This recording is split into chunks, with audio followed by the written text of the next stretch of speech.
7:01 on Wednesday, February 5th, and the finance committee for this meeting. I will be in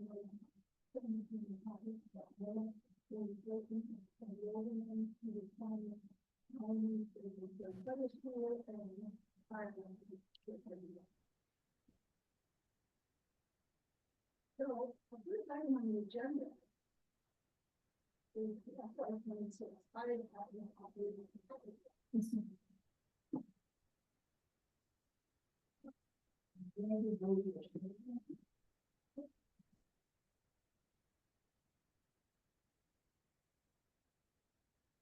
Sarah, it's Gail.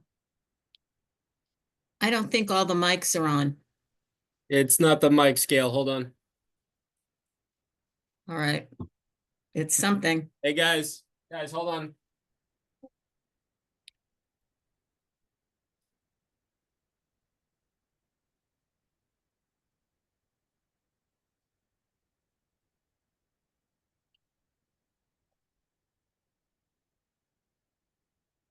Copied everyone. That's by the way. Oh, Sorry. I sent a copy to Gar at 6:11. okay, I did. Did you guys speak again? Hi, Gail, can you hear me? Yeah, that's better.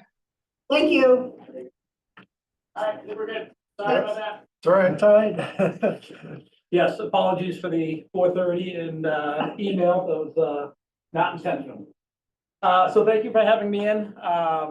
Kind of my plan, if you will entertain me for a little bit, is to kind of go an overview of the fire department, the services we provide, because I think sometimes some of the services we provide get lost in translation. And I've had some people come in and look at the new ladder truck like, oh, we didn't know you did all this stuff. So I thought it might be good to start with a quick overview.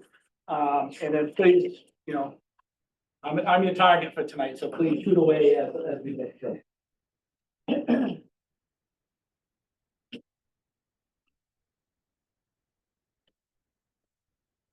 So we'll talk about our overview, talk a little bit about our receivables, kind of some things that we're working on to increase those, review our apparatus replacement plan, talk about our current FY25 as well as FY26, which includes a deputy chief, and then kind of looking forward at the next 5, 6, 7 years, kind of what's in the telescope per se, depending on what the climate is.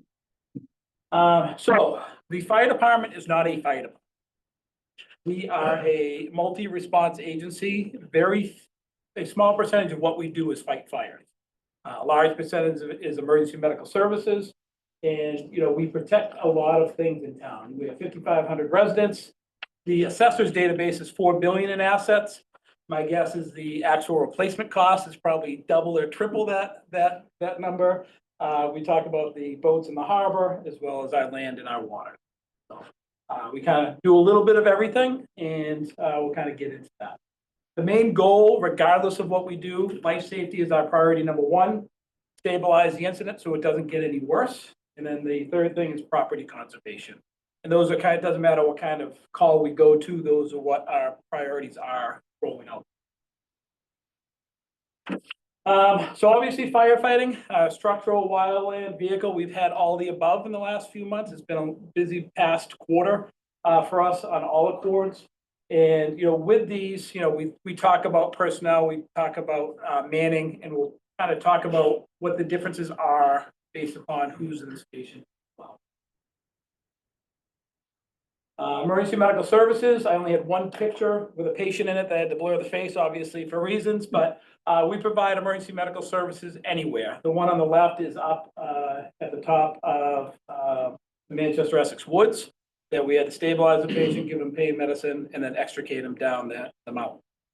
So we do a little bit of everything, and all the other pictures are just training on pediatric airways that were required. Emergency medical services, if you look at our percentages in a couple slides, you'll see that it looks low. What we found during a kind of an audit is our new software system, how people were entering calls. There were some inconsistencies with that. For instance, if you hit your lifeline button, and you needed a lift assist, you didn't really need emergency medical services.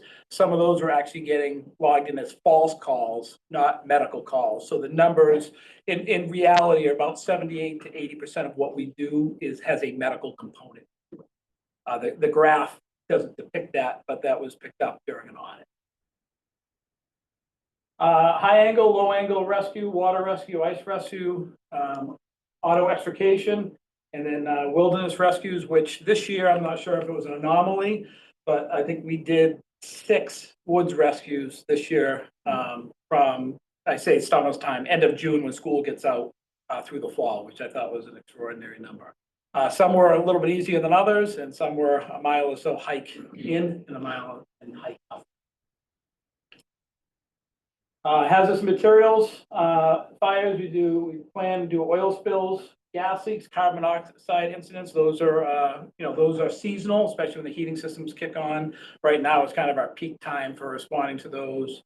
And we found quite a few in the last 60 to 90 days that we actually had readings. So everyone's like, oh, my detector's going off, it's nothing. And then, they actually call us and our meters are going off and it is something. So anybody listening, we urge you, if your detector goes off, do not ignore it. We do public education outreach, car seat installations. We do all the stuff with the playgrounds, and we go into the schools, do our SAFE programs. A couple pictures that aren't on here are our community risk reductions, where we'll go in and we'll talk to the seniors. We recently did a lockbox program, combination with Essex, trying to find ways to mitigate risk, whether it's a trip and fall hazard in somebody's home, cooking safety for the elderly, things like that. We're trying to find what our at-risk populations are and try to mitigate as many as they have. And then we have our specialized stuff. We have a member that's a hazardous materials technician. We have somebody who's a confined space technician, and then all of our firefighters and police officers have recently been coming up to speed on active shooter or active assailant, because that is unfortunately the world we live in now. So if we're not doing it here, chances are we're going to be going somewhere mutual aid to help our neighbors if that unfortunate situation arises. So those are services we provide. Are there questions on our services? I call us the Leatherman, if you will. When somebody doesn't know who to call, they call us. And sometimes you call the fire department for that, but to them it's an emergency. So that's how we act. The other thing you'll see, our call volume, I've broken down our call volume to be more transparent. So if you look at our call volume last year, that had a couple different reporting softwares. This is the first year that we actually have everything streamlined. Everything here is an emergency response. A 911 response is the 1,067 calls. That doesn't include inspections, permits, other types of public interactions going into the schools. We don't trigger an incident where some of our neighboring departments, literally every time the phone rings, even if it's, hey, is there school today, they're making that an incident. Our numbers are purely, you call 911, that's going to trigger a number. Yeah. Is that provided through the county, through their 911, or is that something we do independently of? So both. So if you call 911, they create the call in their CAD system, and then it gets dropped down into our fire reporting system, and then we assign what the end result is. So for instance, that fire number that you see there was an actual some type of fire. If you looked at the numbers from dispatch, they dispatched us out to a much higher percentage of fires, but when we got there, it wasn't a fire. It was a smoke scare or something like that. So these numbers are what was actually found when crews got on scene, not necessarily what they were dispatched for.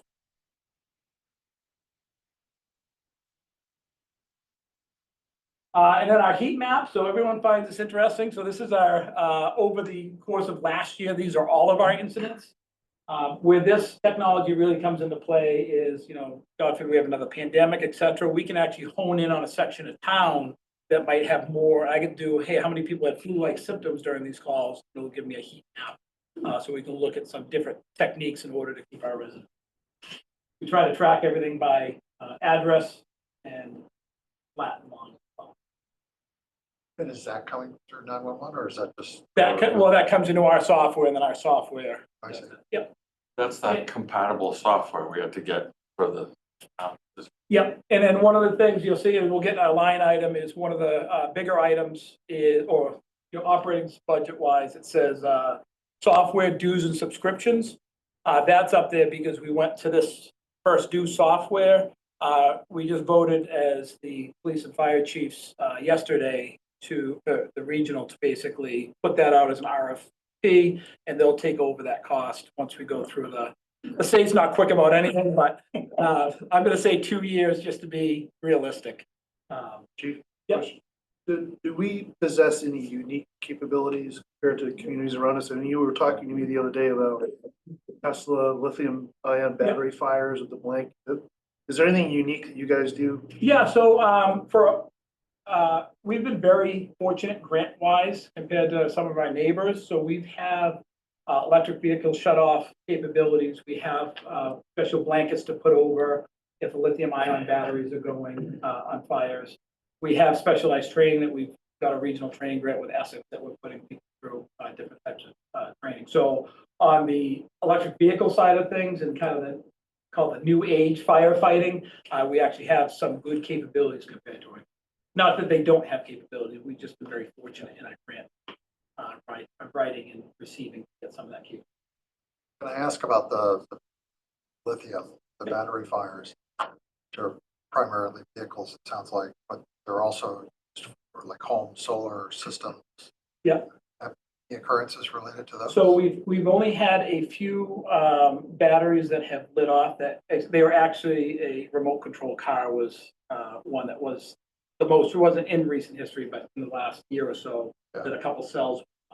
We're seeing a lot more people putting those Tesla solar panels on the roof, but then they also put the Tesla solar packs either in the garage or on the side of the garage. So there's a couple different problems with the solar panels is it limits our ability to actually put a hole in your roof, which hurts us when we go into a fire. We want to make the environment more tenable. And so heat rises, so we put a little hole in your roof so the heat will go up and we can actually do our work in there. But with solar panels, even if we shut the power down, there's really no way to shut the solar panel. One of the things that you have, it looks like rhino lining. So we have a fire extinguisher that puts out rhino lining. So a lot of times we'll have a single panel that will either a branch will fall on and it'll catch on fire. We can actually spray this rhino lining onto the solar panel. It will disable that one panel so it won't basically cause a fire to go panel to panel. So this is all stuff you asked me 20 years ago. I'd say you're crazy that we'd be dealing with, but we have to figure out ways to mitigate it. So it's not a specialized fire retardant, it's a rhino lining. So it basically comes off as a rhino. It almost looks like an adhesive glue. And then so it covers the panel so light can't get through the panel, therefore it shuts the power down to the panel. And then when the fire is over and out, you actually peel it off. It's almost, I'm trying to think of the guy that's in the boat and he has a hole in the boat and he's trying to take the black, that's what it kind of looks like, but it's in a spray kit. It's like Flex Seal, yeah. So that's what it kind of looks like. One of the things that's interesting to Manchester, and these statistics actually kind of boggle my mind, because we can go 24 hours on a call, and then we'll do 3 calls in 6 minutes. Like there's no rhyme or reason to the call volume. So last calendar year, we had 169 simultaneous calls, so 2 calls going on at the same time. 8 times we had 3 calls going on at the same time. 2 calls, we had 5, 2 times we had 5 calls going on at the same time. So that's where things get a little bit, we have to think on the fly of how we're gonna best navigate some of those ones. So more and more we're doing simultaneous calls. I don't know the reason. There's no, it's not, some of them a couple of them sure are weather related, but a majority of them are a fire alarm and a medical are coming in 30 seconds apart. And actually, I didn't plan it this way, but when I met with Tom and Andy for coffee, they had 3 calls while we were sitting there for coffee. I was like, I swear I didn't push this guy out of the wheel. But it happened. And, I was like, at least it's good timing, If it had to happen, this is great time for it to happen. And then you said, no, you don't need to call me anymore. Yeah, It's funny, didn't you notice it was all quiet after we left? Yeah. So those are our statistics and kind of what we do. Any questions on that before we get into the nitty gritty of receivables? Services we provide, how we provide it. Yeah, you'll tell us why we got the 45-page document from the Attorney General. You're gonna want that page after I read these statistics. All right. So let me just minimize this. So this is our ambulance billing, and a little bit different. I did this for a calendar year, which took a little bit of working with Andrea and work our billing company, because typically we do everything on a fiscal year, but I wanted to give you the last 12 months. So the reason I gave you that extensive document, if you were ever bored to read, is looking at collectibles. And if anybody had watched the news recently, there was an article about ambulance billing, and it was quite interesting. So it was actually pretty timely to this discussion. So we did 308 transports that we billed for last year. There are calls now where we provide paramedic service that we go treat somebody and then they go, oh, I don't want to go anymore. You fixed me. We call the doctor at the hospital and say, you don't have to go to the hospital. We can't bill for those in the current climate. So 308 are actually people that were in the back of the truck on their way to the hospital. So if we look at what we total charges for last year was $706,027. What we actually got into the bank was $225,547. Obviously, there's a big discrepancy there. So we do not, we're not in network with any of the big healthcare providers. So your Harvard Pilgrim, your Blue Cross, things like that.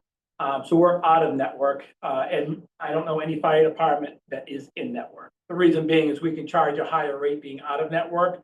And for the most part, most of our calls are emergency responses, so they're covered by the insurance. On occasion, we get called for something that's really not an emergency. Somebody thinks it's an emergency, it's really not.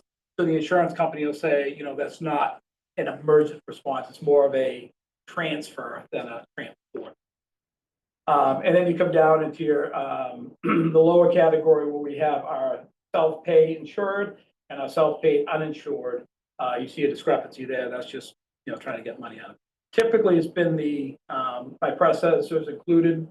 If it's a town resident, we typically don't like hound collections and go through a huge process.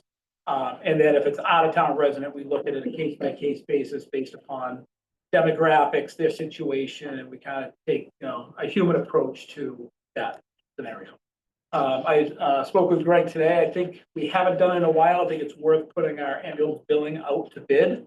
There's some different providers out there just to see what the appetite is, because typically they're taking, you know, between 4% and 6% for doing the billing service. See if we can get a better bang for our buck, if you will, by putting that out to bid. And you know, so that whole document was basically to explain why you see a vast difference between what we bill and what we collect. And that document kind of goes into. Go ahead, Jim. But how did the total charges relate to our costs? Are they related or are they? So they are related. I look at Blue Cross Blue Shield, the private insurance, typically they're actually covering the cost of the trip. They're covering the cost of the crew. That's a true, you know, apple to apple. We get into the Medicare, Medicaid, they're paying a very low percentage of what we're billing. They're not covering our costs. So pretty much we're covering the ambulance costs based upon those private insurance. The difference here versus, I know you guys had a joint meeting with Essex not too long ago, and they said their ambulance service is self-sustaining. All of their revenue from the ambulance service goes into an enterprise fund to pay for new ambulances, et cetera, which we don't have. So that's why they say it's self-sustaining. Ours is just basically going into. We have increased our fees about every 6 months. So they hadn't been done for a long time, since last year. We started increasing last year. We saw an $80,000 increase over the last year from we're in the average. We bill whatever the average for the area. What's that amount? What's the Billing amount for ambulance run? It is. Glad you asked. They have a Okay. So our current BLS emergency rate, which is basic life support. You have a small laceration. You don't need cardiac monitoring, cardiac drug. Your base rate is going to be $1,769 plus a mileage, and it's $41 a mile. And then our ALS rates are depending on what we do for things. So if you just have, I don't want to say basic chest pain because it sounds like it's not important. You have a minor higher tier medical emergency, then that's going to be billed at $24.64 plus the mileage. If we give you 2 or more medications, then it bumps up to an ALS2, which is a more critical patient, and then you're going to be at $35.71. How does that compare with our costs? If we Maybe it's got, impossible to tell. it's impossible to tell. I would say if we were getting private insurance for every run, Yeah. we would be covering our costs. The problem is we're not getting the Harvard Pilgrims, the Blue Cross PPOs for every call. We have the Medicare, Medicaid, non-insured. When you say we would be covering our costs? Yeah. What is? So What our cost so is? the crew, Yeah. the crew Yeah. for the ambulance and our consumables, Sure. our Sure. supplies and things like that. So that would cover the base cost. The problem when I say, are we gonna cover our costs, is our firefighter paramedics are multi-rolled. So we're gonna cover the cost of half their job. We're not gonna cover the cost of the other half of their job. Right. I think it's the easiest So way. what is the number? What is the cost?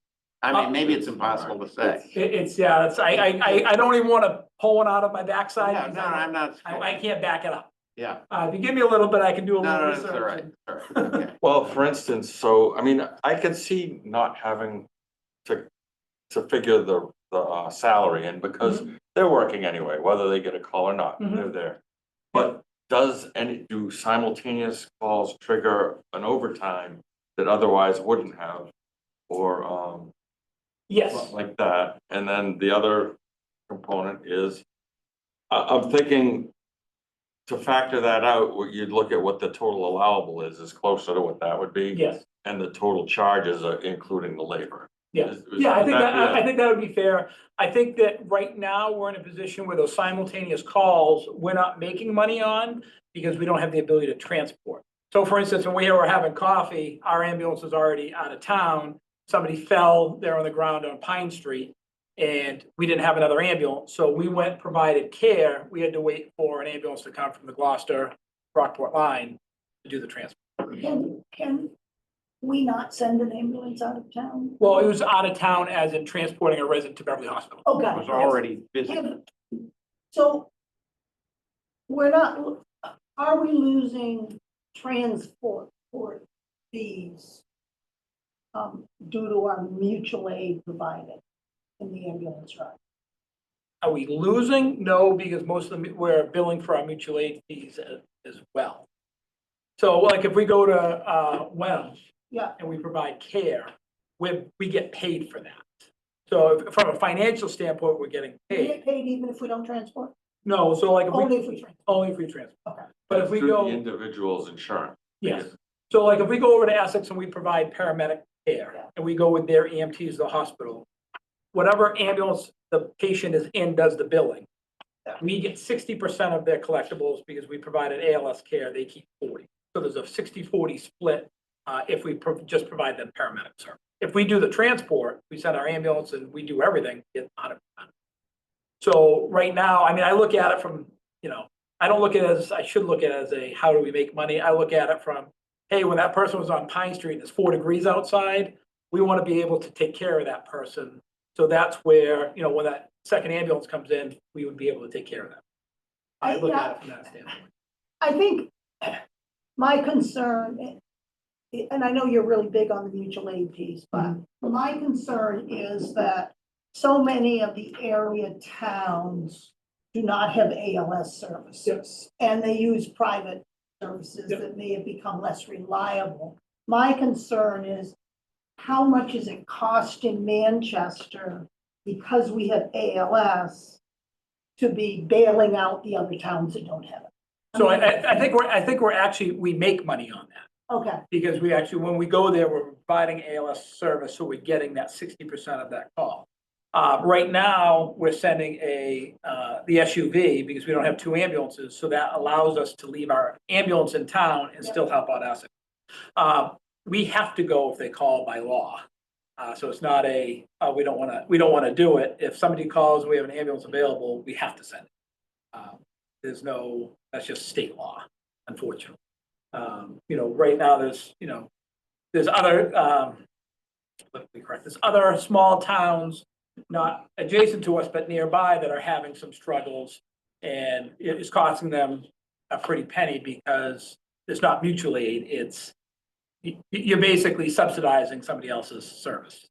So there's a difference. If they need help, we help them, and we ask for help almost equally, if not more, than we give help Medical? for medical, because we need an ambulance because we only have one. I mean, that will change once we have a second one because we can do simultaneous calls, but right now, every time we have two medical at the same time, we have to ask for help. For instance, like Middleton must have had a terrible time with overtime this year because of the forest fires. Did we send people to help them? So, yeah, so we sent people, so they looked at FEMA for some reimbursement. However, I forget, do you remember the dollar figure? It had to be per incident, not per, it could be, there was some breakdown, but we didn't hit the threshold that it was gonna be to get reimbursement. But, then we asked for help too. So I mean, it all comes in the wash. Yeah. So the recent fire, we were getting mutual aid on the recent fire. Yeah, we have 7 different towns. So for instance, Gloucester sent an engine and a ladder. So they sent 5 in an engine, 3 on the ladder truck. So they got 8 people and they're backfilling 8 on overtime as well for coming. So, and then so in the scheme of things, yes, you see a big bump. So you'll see a big bump in our overtime for the last month because we had a bunch of fires here and fires in Beverly and things. But if you look at all the communities, it's all gonna equal out. I was surprised at that Berkshire fire, how many of the firefighters turned out for it. We had That was a pretty good response. So wasn't it? from Manchester, we had an awesome response. It had a couple things it had to do with is time of day. Because it was like 10 o'clock at night, so not everybody was sound asleep. That if it was at 1 o'clock in the morning, it would have been a much different response.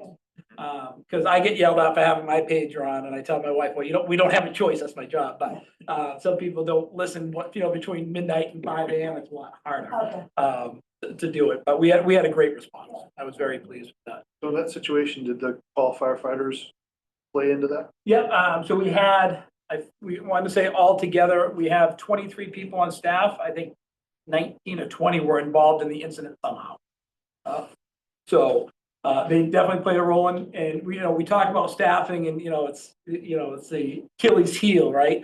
But that was perfect having 4 people because they had to hand lay hose through the woods to get water. And if they didn't have the 4th person, that house probably would have gone up.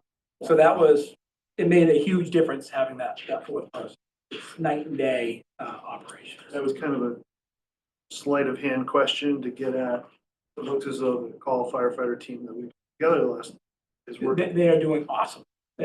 We just had a call. I was driving here. They had Summer Street. They had a fire alarm activation, a commercial. They had 3 call firefighters come back out of 6. Right. We'll call that a win. Yeah. So. Quick question. Yeah. So there's a Beauport ambulance that's usually hanging out on Pine Street. Yeah. How does that fit into this whole mix? Or is it disconnected? So it's not disconnected. So Beauport is our primary backup for ALS. Essex is our primary backup for BLS. So Beauport is contracted. They provide the primary ambulance for the town of Hamilton. They do ALS for Wenham, and they do ALS for Essex primary. So what happens is they have a truck in Hamilton and they have a truck on the Gloucester Rockport line. If the truck from Hamilton goes to do a transfer from, let's say, Beverly Hospital to Boston, that Rockport Gloucester truck moves down and now they're covering that entire area. So that's just their central point of trying to hit all the towns. Because if they were sitting in Hamilton, it would be hard to get back up to Rockport. So that's basically where they sit. Yeah. They're there all, like, those guys, I think they get, 10 hours of sleep there because they're covering the line. Yeah. God, I can't believe It's how boring regular. that must be. So overall, these are our numbers from, Andrea pulled them just for calendar year, so she had to kind of merge numbers. So 270,000 was our receivables for calendar year 2020. So for smoke alarm inspections. Yes. Are the fees we're charging sufficient to cover the costs, or should we be increasing the fees? We should be increasing the fees, and I say that with a caveat. Some of the fees are tied to MGL, Mass General Laws. Okay, So you'll see, I had put a recommendation for some, a lot of towns are adding an admin fee on top of the permit fee, which is allowable. okay. So I'll be submitting that as a idea to the select board to see if they'll approve, those. What's the magnitude of the admin fee permitted? That's not listed, either for or against. So most towns are doing a $25 admin Oh, it's a flat number. flat. And we can do whatever we want. It just has to be consistent and so we can report on it. Either change it based upon too many parameters, it's hard to get. Are you still only charging $50 for smoke alarms, or that? Yes, it's gonna be 50 plus 20. Well, if it's approved, it's gonna be 50 plus 25. Oh, right here. It was 50, 12 years ago. Yeah, and so a lot of the things haven't changed, for decades and decades and decades. And then we're just looking at adding some admin fees to some of these. And, you know, like the blasting permit admin fee is a little bit significantly more because there's a lot more to it, especially as of late. So it kind of covers some of the personnel costs, to deal with some And of you the. can't increase the blasting fee over the 50 bucks? Correct. Easy. I had a question. Is there a way we could differentiate between like, resident costs and commercial costs?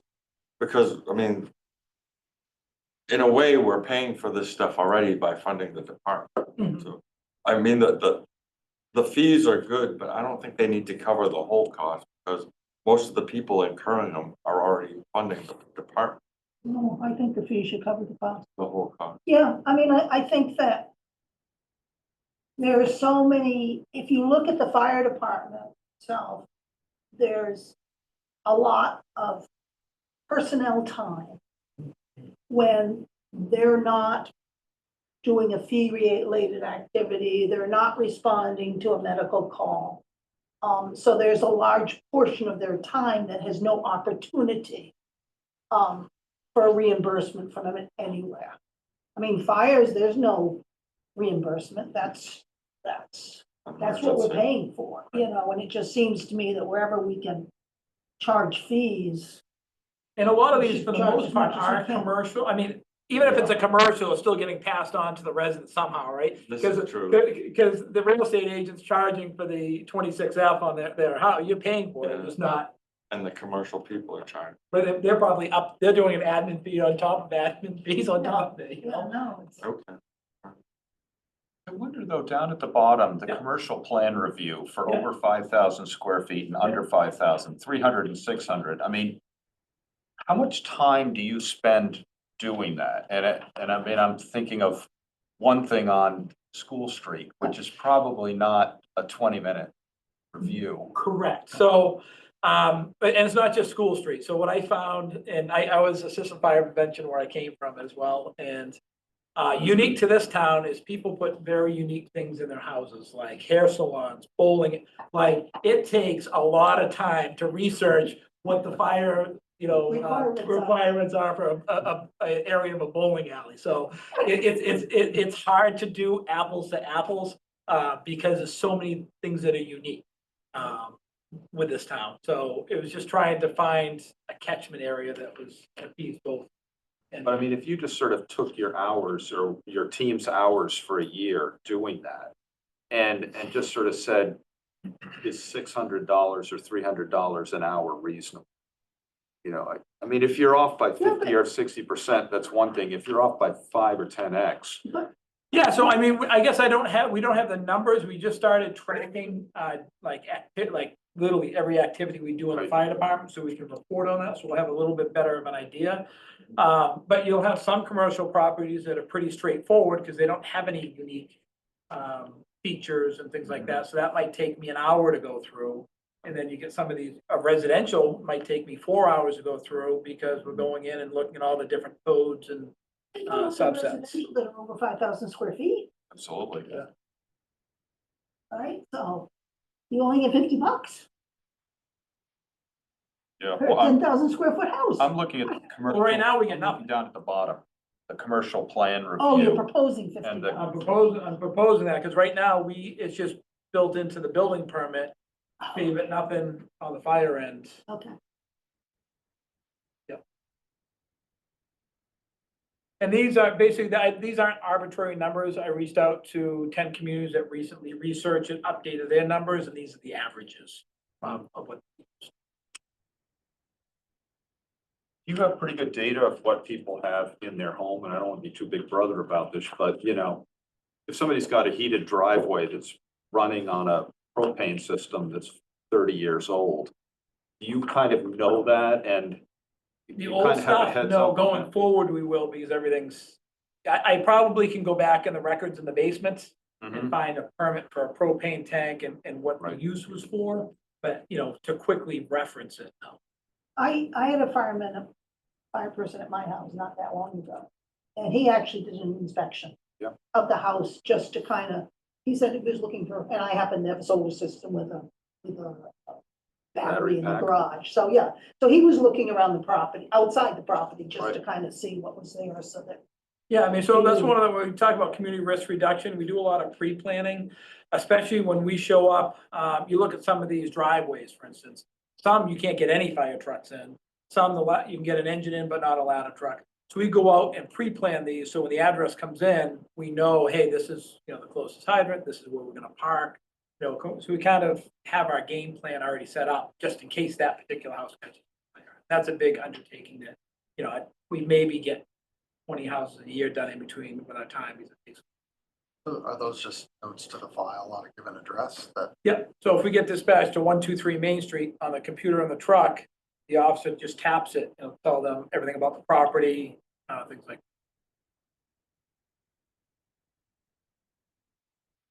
All right, any questions on fees, permits, receivables? So kind of the big one for us is, you know, put that ambulance billing out to bid, see if we can get a better rate on that.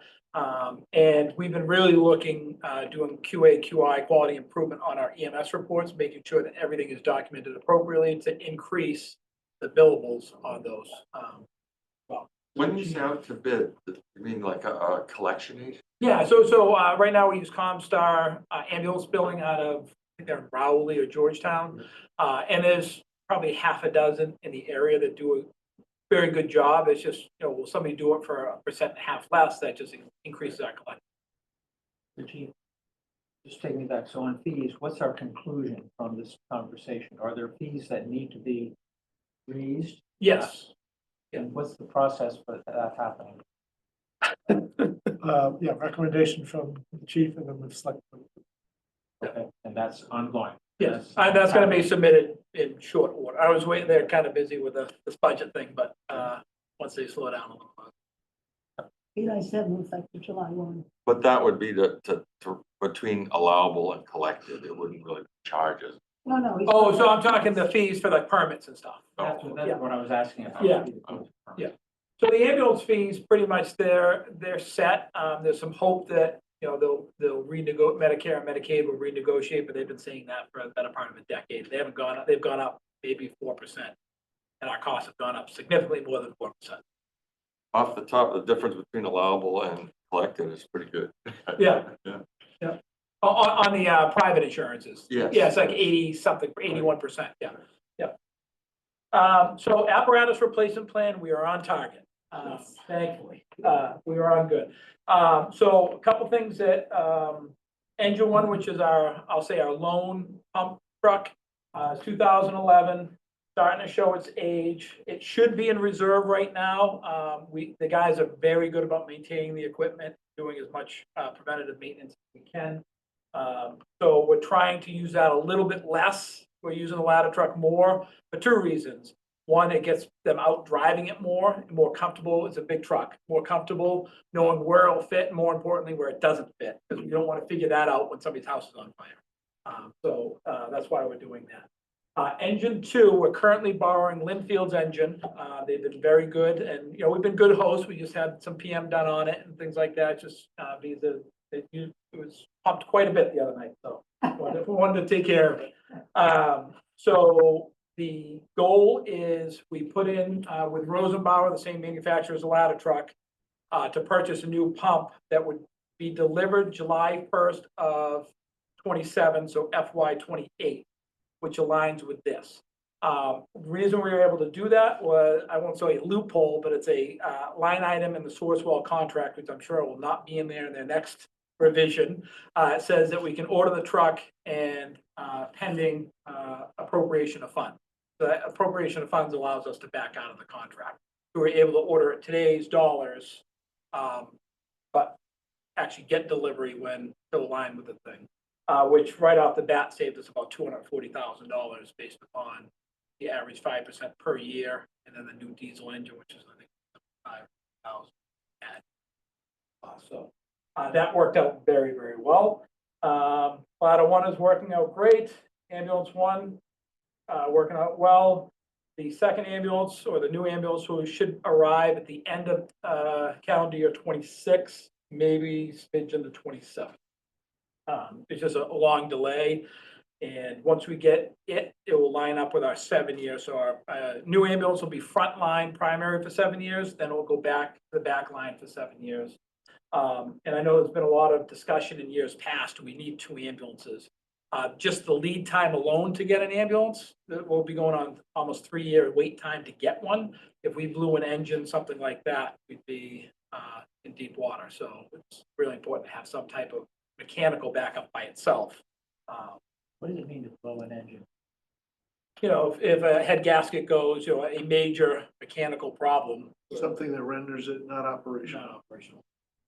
We put that many miles on it? I mean, they're hard miles too. I mean, it's not, most diesels are meant to like run and go from here to California, and ours start, stop, you know, things like, so they're not easy miles. Squad, Is the which, new one gonna be diesel as Yeah. well? So that is still better. yeah, diesel, and then the 4-wheel drive, which we need for, and that's why we go with the Ford pickup truck chassis versus the van fronts. Because the 4-wheel drive with some of our hills that we have and the driveways and stuff, weather really impedes our ability to access places. Squad is the pickup truck that we use for brush fires. That's going, that's working out well. No issues there. Car 2, which is the old fire chief's car, is now used as the paramedic fly car if we go out of town. It's also used if it's a 3-man crew. If we go on a medical, 2 firefighters will take the ambulance, the officer will take the car, just to reduce the wear and tear on the bigger pieces, and it's safer. We used to always take a fire engine with 1 person in it. I don't like that because I think that's very unsafe, especially some of these places we're backing out of, things like, if we have to, we will. But I think it's much safer to have somebody in a SUV versus a fire. What happens to car 2 when the ambulance arrives? So that is due to replace, and it all kind of depends on where we're going in the future. Okay. Yes. The fly car? So it's basically, it has all the paramedic gear in it. It has everything an ambulance has in it, just in an SUV. So for instance, we'll go over to Essex, jump on board their ambulance, provide the advanced level care, and just follow their ambulance to the hospital. And our ambulance is still available to our citizens. And then my car. So the only, Car black. so because it was the last one available and it was gonna be a 6-month wait and a $15,000 increase to wait. So, the other, and it was cheaper than, I don't know why, it was cheaper than a Ford Explorer. Which I'm like, pretty wide. I'm like, all right, that works for my vicinity, you know, so I wasn't gonna complain. So everything on the apparatus replacement plan is the exact same as you've seen since I came. So we're online with that. We put in for $300,000 for this year. I think just to be transparent, I think it would be good for the next, so 27 and 28, to plan on 350, because just looking at what some of the trucks are coming in at, I'd rather be ahead of the game than coming back and begging, so. With the current balance in the account? Well, after, we just bought the ambulance, so it'll be 300 after this year. So, we'll have, if we do 300, then 350, the engine will be paid for by the time we pay on delivery. So.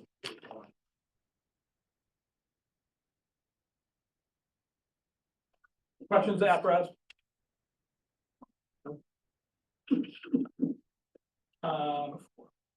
So this is current year, so our salary line item, we're 55.59% expended. And then our operating line item was 62.26%, so a little bit above. But that's normal because a lot of our expenses are front loaded in the beginning of the fiscal year. And then our ambulance inspection, when the state comes in, they literally check expiration dates of Band-Aids and everything. So a lot of that stuff, our consumables get revamped in the fall. So that's a typical bump that we see. It's not out of the realm of ordinary. And everyone is on active duty, we don't have any. Currently, we have one that's gonna be going out for a knee replacement. I just found out yesterday. However, with where our shift staffing is, we have 4 assigned to a shift, so we dropped to 3. Yeah. So unless one of those other 3 are on vacation, it doesn't affect. How long is some of the hours? I think it's 6 weeks, Oh, 6 to 8 weeks. oh, I would thought it'd be much longer. More like For a 6 months. firefighter. And then they have the option too of maybe coming back light duty, which is helpful because there's a ton of stuff that. Where are we in overtime? Next one up.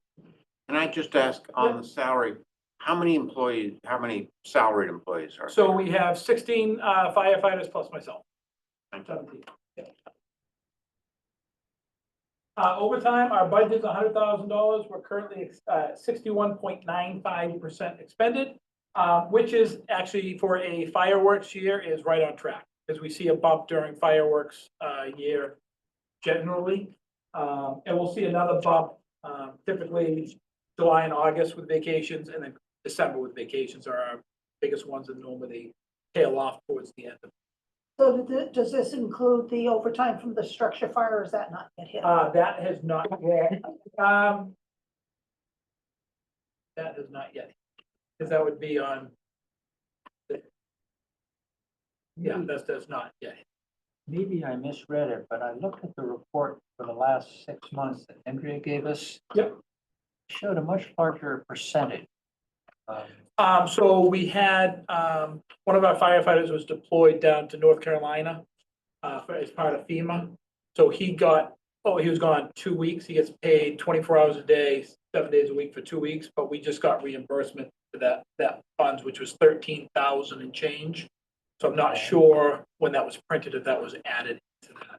Well, it was a 12/31 number, like 86% or something, that we had spent as of So the 12/31. reimbursement must come in. But probably reimbursement's Yeah. not there, but that's a substantial percentage difference. Yeah, Peter, this is on the overtime? It was in overtime and it was in the quarterly report at the end of the year, the entry that you provided, Andrew. I just noted that it's a notable percentage of this. and then she might, this is shift overtime, there Oh, is. just a moment. Andrea, you have your hand raised. Oh, Yes, yeah. I just want to say I didn't transfer that 13,000 until January when I got the confirmation of the number. So Thank that's you. why it's still included in the December amount. And Andrew, that's probably what makes that percentage so substantially larger. Yeah. Is that correct? Andrea? Yes, that's correct. Okay, thank you. Okay, sorry, go ahead. Oh, no worries. So the other thing kind of with the overtime too is looking at the forecast for the next 10 days is we can't predict some of these snowstorms. So typically when there's a snowstorm, I ensure that there's at least 4 people working because trying to get the call firefighters in, obviously coming from home is the delay. So we typically, if somebody is out, we do backfill that 4th spot, if you will, on the storm. And what size storm do you kick that in on? So it all depends on when the storm hits. I look at traffic. Yep. So the one on, I'm more worried about the one on Saturday overnight and Sunday, because it seems like that's gonna be a whopper as of right now. I won't make a determination on that till Saturday morning when the forecasters make their best educated guess on what the snow totals are gonna be. But those are the ones I do up staff on, because it's much harder to get, or slower to get mutual aid here as well, Sure. because of the road, so. And here's just kind of our graph on our overtime over the last 4 years versus this fiscal year. So, we're kind of right on track on, where we should be. And obviously, we had some jumps. I think COVID year was in there and, some of the other ones that, make that 4 year pretty high, but we're doing quite well with our overtime. One of the other things that has helped is having the full shift staffing allows firefighters to take some comp time in lieu of overtime if they're doing training and things like that. So we drop down staffing, but we don't have to pay the overtime. So that helps us as well. So we try to be calculated in that. Because The trend is still rising. So January, that is, the hours here do include that fire. So that, we were there for the better part of 14 hours by the time we had the hose out of the woods and stuff like that. So you will see bumps and jogs based upon our call line. Do you feel like we're in the sweet spot with the staffing as far as our overtime is down, but our overall labor costs are up. Like, Yeah. we're a little bit. So I think there's a happy medium, right? Because you have overtime, which is, I don't say good because no one likes the word overtime, but then you add an FTE, then you got benefits. So there's a good balance on, where's the happy medium financially. I think we're in a good spot because we have a lot of flexibility. We do a ton of training on duty. They use my name in vain all the time. Every day they're doing something. They have to. And so we have a good ability to train because we have, when we're at 4 people, we can do that. Talking about staffing a little bit, we talk about three firefighters on duty versus 4. And we always chuckle about the 2 in, 2 out rule historically. The one thing I do want to hit home about is a lot of people don't realize what that means. So you look at the average house in Manchester, we're very fortunate. Most of them have fire detection systems. So the fires that we have, they're, single room fires, kitchen fires that are alerted to early. But if we pull up to your house and you're outside and you say everyone's out, there's no life hazard in there, but the guys would have to go on air to go deal with it. They can't go in if they don't have 2 outside and 2 inside. So that small little fire that we got alerted to early, we still have to wait for on it. So that's where that difference comes in. If it's an unknown hazard, we don't know if anybody's in there, then we always go in. But if you come out and say, yep, everyone's out, all the humans are out, then that's where our hands are tied legally that we can't go.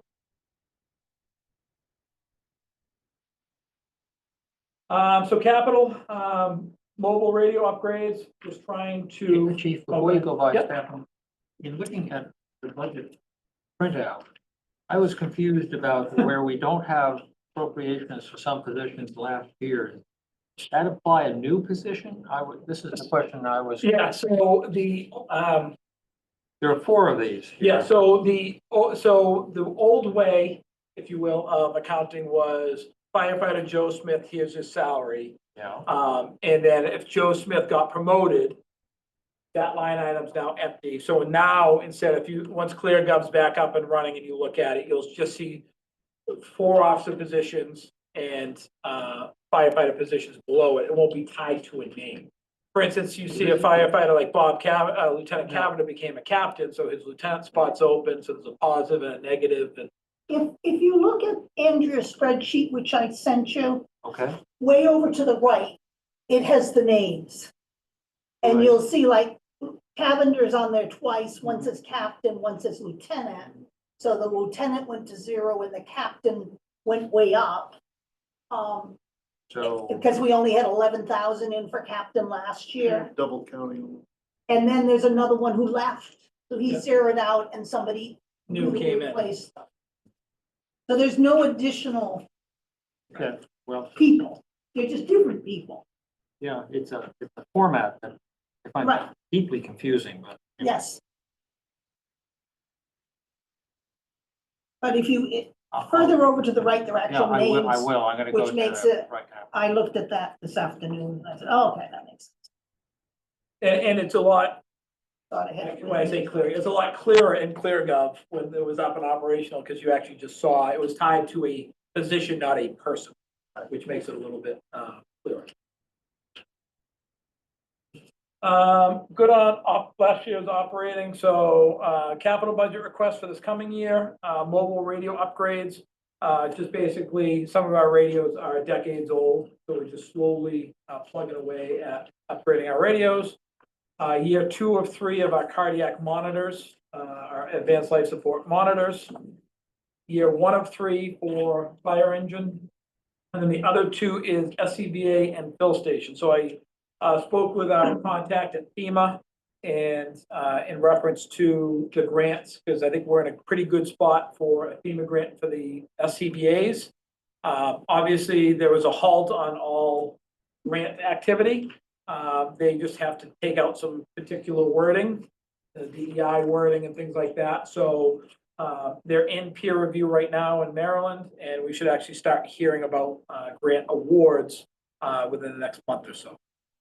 But those SCBA's, that's, if we don't get a grant over the next year and a half, that's something that we're gonna have to address because they're gonna time themselves out. I was 90% sure we we're gonna get it last fiscal year, but a lot of small departments in the Midwestern part of the country put in for, they had packs that were 40 years old, so we got bounced. So I'm relatively certain that we're gonna be in a good place for a grant. Do we already have a fill station, and is this a replacement, or is this our first fill station? So we have a fill station, Okay. and basically those time out as well. So there's air quality measurements that they had to measure the air that's going into the bottle, make sure it's safe. So those time out as well. And what's a typical life of? Fill breathing station, apparatus? so a pack or apparatus? Oh, both, yeah, each. Oh, so the breathing apparatus is 3 hydrants, so 15 years, typically 15 to 20 years on a pack. The fill station, depending on the model and what packs you have, you can get 15 to 20 years out of that as well. And we have one fill. One fill station. There's some question, do we need a fill station? The answer is yes, because we train every day, and that's on air. So it's not just filling when there's a fire, it's filling when they're training and doing those types. I was just, we had discussed whether we should have one or not for years, and I wasn't sure whether we had one. So Yeah, my question is this the first one, or is this a replacement? No, this of the is, first? this has been on the capital list for the last, we knew it's coming. Yep. It's just coming down to the line that we really hope we get the grant, is basically what it comes down. And the issue with the existing one? So the fill station Yeah, is when the technology in the breathing bottles has changed. So the fill station won't work with the new style bottles. That's it. Yeah, funny. Yeah. Damn innovation. So FY 25, any questions on capital? Just, hypothetical with the, sea level rise. Yeah. And the use of the garage. If we had to seal that and say, yeah, waterproof, or Yep. you'd lose the use of it, what would you need? Like, with a separate building, would you have enough? So in room? the short term, we could probably, the stuff that's in there is in the lower garage where I park, but that I can park anywhere. The brush truck and the boat, which I guess the boat would float down there. But the other problem is just inside of that is all of our heating equipment. Right. So that's the, it's not so much I'm worried about the garage, it's more of the building utilities that's the problem, not so much the garage. Because that boiler's been working pretty hard this week. They're working on it today. Actually, we sprung a leak yesterday, so they're working on it today. So FY 25 operating was 209.50. So the two different operatings I put forward. The first one is 198,950. I shoot from the hip. We really need a deputy, and I'll get into the reasons for that in a little bit. So I went through the operating budget with a fine tooth comb and said, where can we do stuff in-house if we had this extra consistent person that was there Monday through Friday? So I don't want to cut off my face despite it, but I went through and really redlined everything in order to save every penny I could to make it fiscally feasible to get a deputy.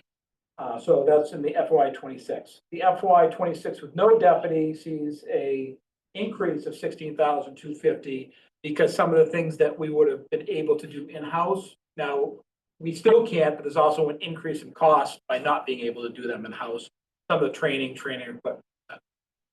So that's kind of why there's a difference, and I have all the line items here to go one by one, just so you can see it if you have any questions. But the budget we have Shows the is 198. 198.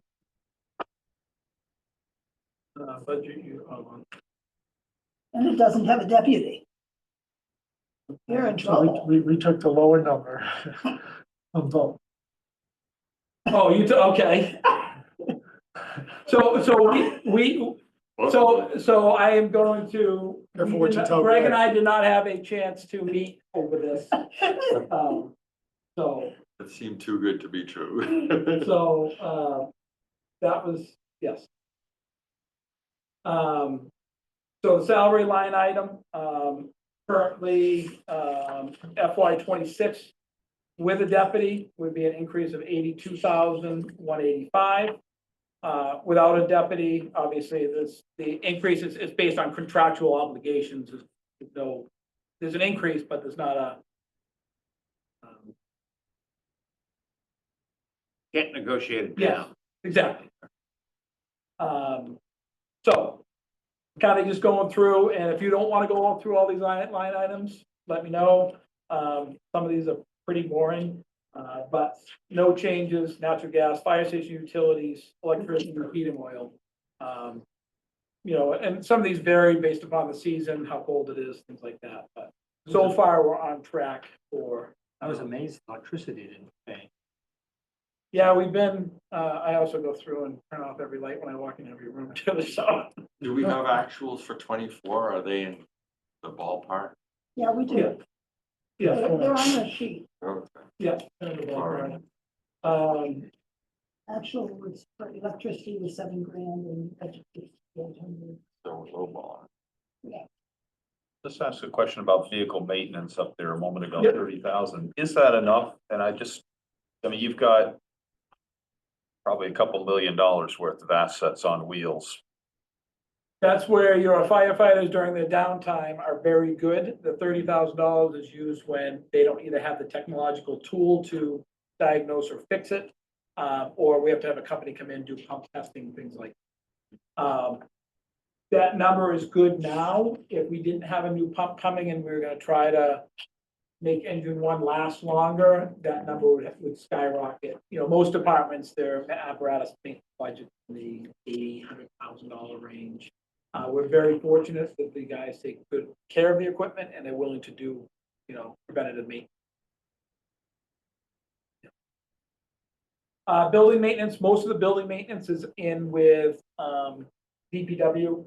This is just, fixing stuff that we can run down to the hardware store and fix ourselves without bothering anybody. Training and equipment. So this is just basically a cost increase based upon percentage of what things cost, as in training equipment that we use would be props, different types of EMS equipment, consumables that we use for some of our fidelity labs and training. But there's a note, and maybe it's an incorrect note. There's a note on our sheet that says education costs college added. Yep, so part of that too is if they take a college course, their books will come out of that line item for the book. Yep. And then some of those books. Wondering our college expense was a training equipment. Yeah. So they'll do the books, and then our hope is those books can be reused by the next person that goes through that. So they come into a library. So we're not having a reoccurring expense in the same class. Does that college course have to bear some relation to their work? Yep, yeah, so usually either it's fire science administration, public administration, there's half a dozen different things, or paramedicine, something along those lines is tied to. Yep. Do we pay for the tuition? Just, Yes, okay. yeah. And that's contractual, and they do that based upon, now it changed as by degree. We have a couple people still grandfathered tuition wise. New contract is just based by degree at the end. Yeah. Custodial, gas, diesel, call firefighter supplies decrease, just because we're not hopefully onboarding anybody. We have our 6, they're working out really well, so I don't think there's any, we have some ongoing costs, but we're not buying people new gear. Everyone has. Has anybody left in the last year? Computer expenses, travel and meals, that's for, we go to conferences, things like that. And that dues and subscription is the one that covers our first new program that hopefully regional dispatch will be picking up at some point in time once the state, all the fire departments that are in regional dispatch have agreed to go to it. 80% of us are already on it. They're going to absorb majority of that cost. Starting in FY 27 or? Yeah, I've been amazed at how slow the procurement process in the state. It ceases to amaze me. So I think Chief Fitzgerald's on, but I can talk, Yes, he is. on the emergency management. So it's under the fire department, but Chief Fitzgerald's the emergency manager. The one thing I'll say is we've been very, we work cohesively. For instance, we added the Polaris side-by-side. We were able to find it on a Facebook marketplace for $7,500. So that was one of the things that the emergency management account purchased. So yes, we're not paying for the reverse 911 because regional dispatch has picked up that cost. So that's why the budget you have has that zeroed out. But I believe, and I'll let him chime in, but I think it's really important. There's some other needs of our CERT team and drones, which are vitally important to all of us. Chief Fitzgerald, would you like to speak to this emergency budget?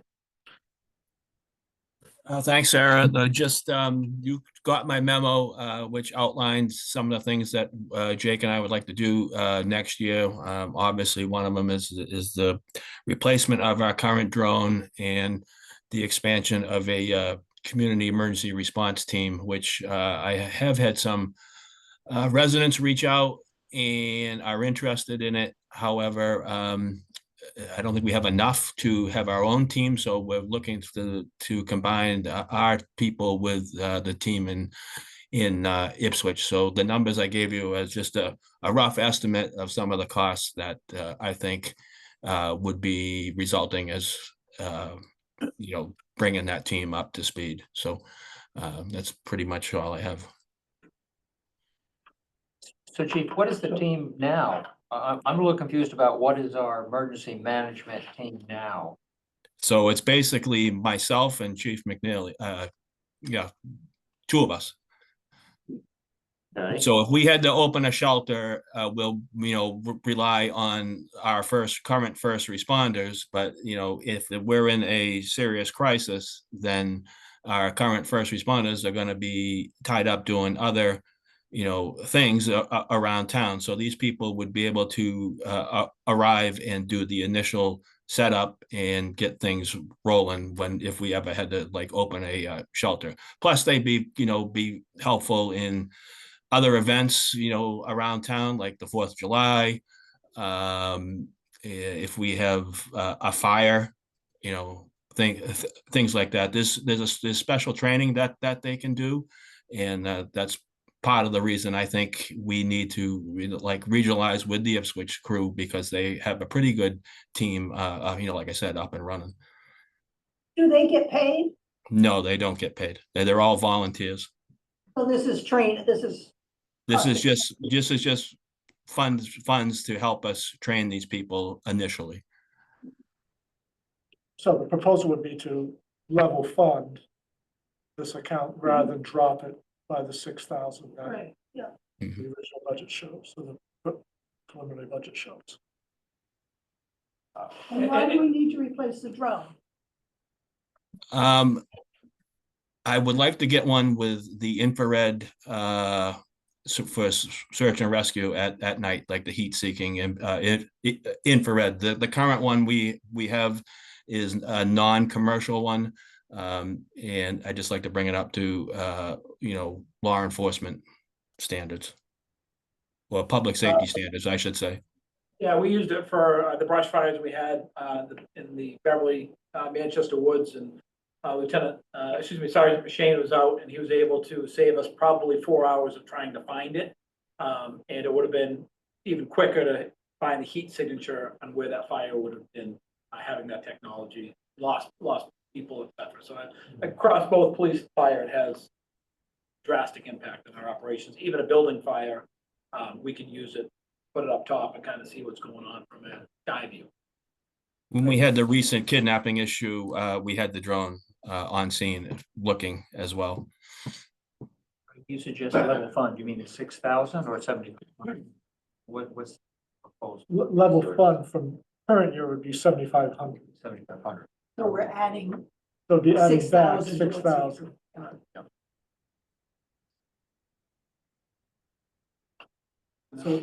So, Chief McNeely, on the operating. Yep. You know, what you ran through was what's in the budget book. In the budget that you gave to them. Yes. And then, So what is the, what line items, I don't have that. in this- right, so right in front here, of me. these three, sorry, were the ones that would show an increase. Oh, so those are the, okay, that's So- what those represent. Yes, yeah. Emergency management. All right, so now on, the deputy chief. So the reason I am, I think this has been on the docket, I assume for the last probably decade as well. There's a lot on, my plate, and I've done not patting myself on the back, but I came out of the gate strong. The steam is starting to wean a little bit, and now that we have the major things accomplished, now it's really how do we optimize each of these individual areas, and they have a lot of detail. Fire prevention is the biggest one. That's the biggest hurdle because we always have building in town. Like I said, there's some unique buildings in town, and you should see some of the drawings that are still pending that are coming forward. So that is a heavy lift, and it takes a lot of time to do those, and it's very hard being pulled in different directions and do those efficiently. We're only probably doing 10% of what we should be doing fire prevention wise. We're doing the stuff that literally you need to sell your home. I need my smoke certificate. We're getting those things done, or I need the building permit. But actually going out and looking at tank removals, oil burner installs, things like that. We do them occasionally, but we are not doing a very good job. We prioritize our fire prevention. The incident safety officer is a huge one, just another set of eyes. For instance, this fire up here, I was in incident command, so I am basically organizing the orchestra, but somebody has to be looking out for their safety from an outside perspective. I was lucky enough that I was able to task a Essex deputy with that assignment once they got there. So we were able to do that. Citizen representative, I spend a lot of time, and maybe it's just the last 8 months or so, but there's been a significant uptick in the amount of time I'm spending talking with, which I don't mind talking to citizens, but it's a lot of time. And other things are going by the wayside. Doing budgets at 2 o'clock in the morning at home, not sustainable. You're up anyway. I'm up anyway now. You got the pager on. That's true. Inspection investigations kind of go along with fire prevention. The OSHA's emergency response rule, that is, I'm not sure where that's going to be headed with the new administration. If that goes into effect, it is going to have a significant impact on fire services throughout the country. I think we'd be better off than most, especially if we add this position, because we can do a lot of pre-planning before that goes into play. The difference with this emergency response rule is it's based upon OSHA safety standards from 1980, and instead of doing a small incremental increase, they're basically bringing it up to 2000 standards in one fell swoop, 2018 standards in one fell swoop. What's a couple examples of?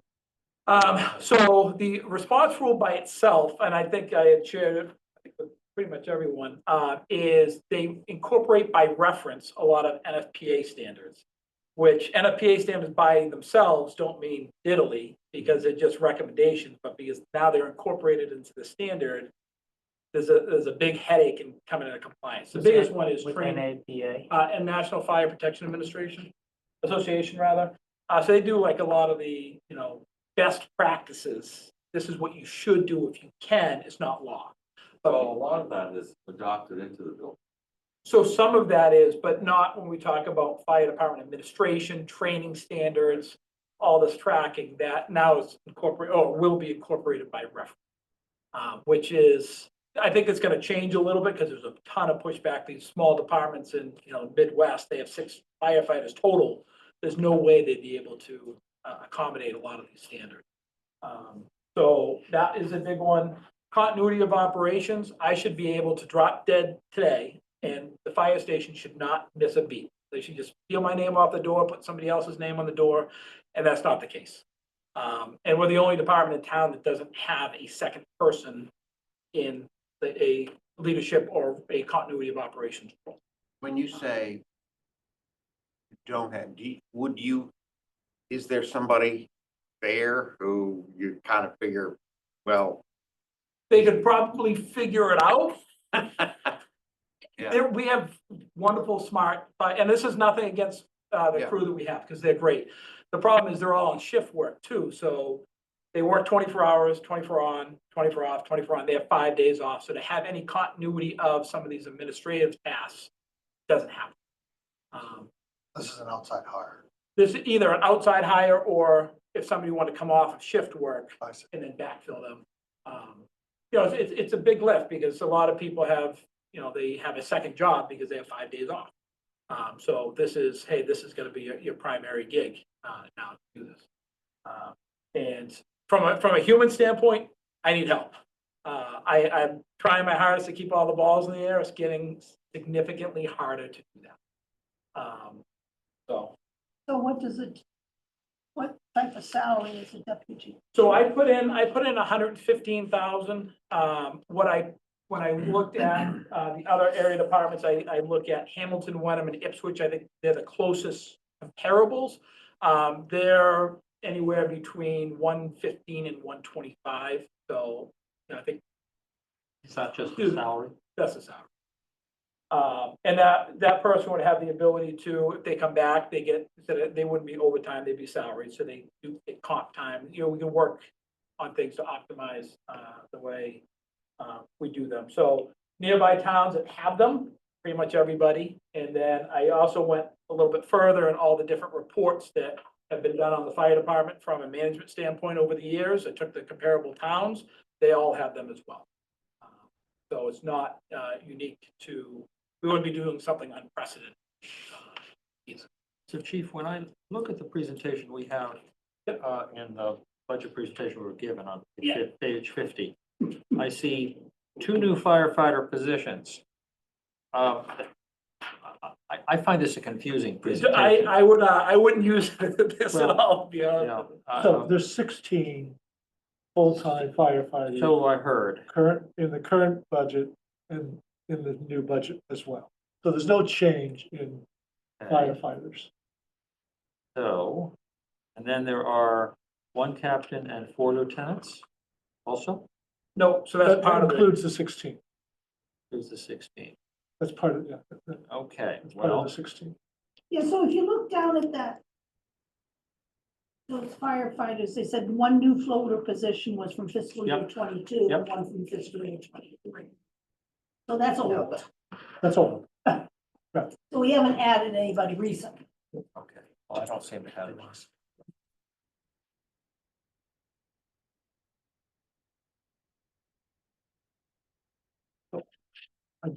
We have a different Yeah, I number see the here names.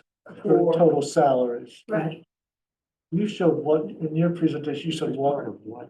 1.788.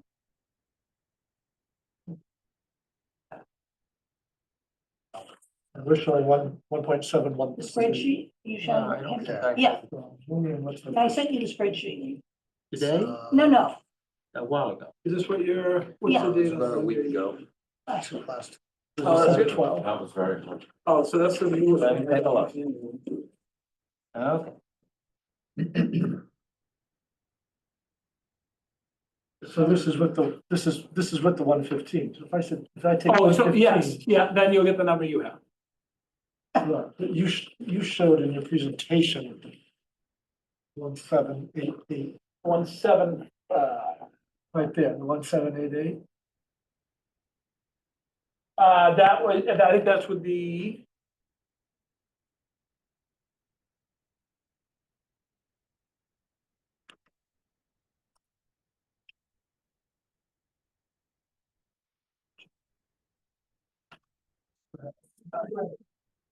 Yeah, that's what it's saying, to him that different than what. You have 1745.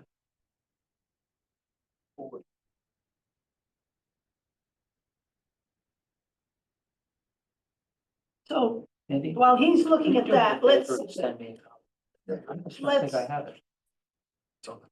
discuss a little bit about this deputy chief. So the, What our thoughts are.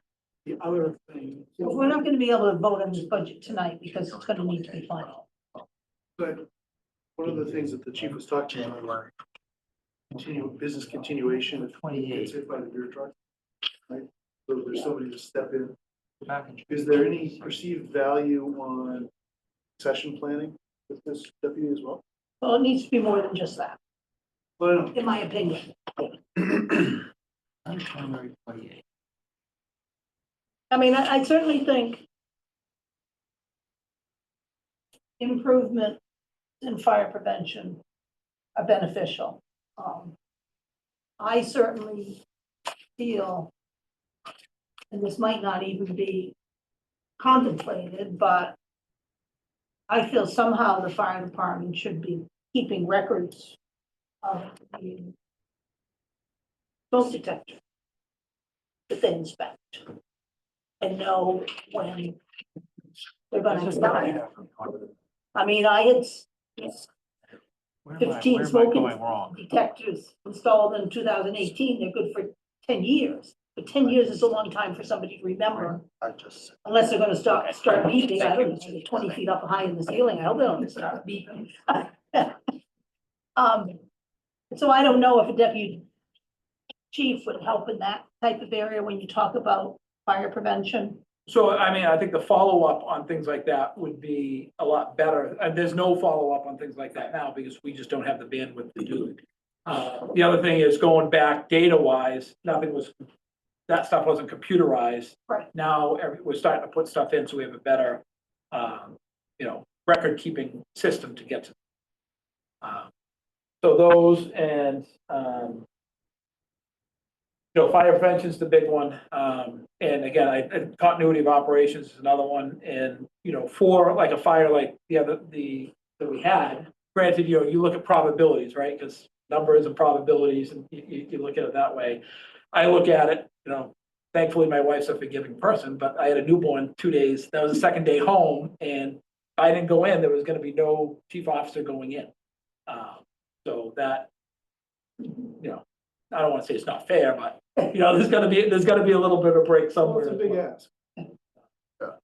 And a lot of people ask, what's the difference between our fire department and somebody else's fire department? We hear the word, Cadillac versus a Ford, and I look at it, what do our residents expect from the fire department versus somebody else? So I look at our fire department as when somebody calls 911, they expect somebody to be there in a quick time. Our response time are very good and do that consistently all the time. They don't care if they're the second person to call 911 in a row. They want the same care as the first person to call 911 in a row. And if you go to some of the other departments that don't look at those things, or they don't have the ability to address those things, those are the people that it's a 15, 16, 17-minute response time, which sometimes it doesn't matter. Sometimes it takes it's a life-changing 16 or 17. And I think all these things kind of play into it. A day deputy also allows us to adjust our shift strength during the day and potentially bring down those overtime costs or adjust those so we can say, hey, you know what, we can fill the night more and keep the 4 people, things like that. I think it gives us, flexibility. So could you drop firefighter during the day and just have them on the night? So.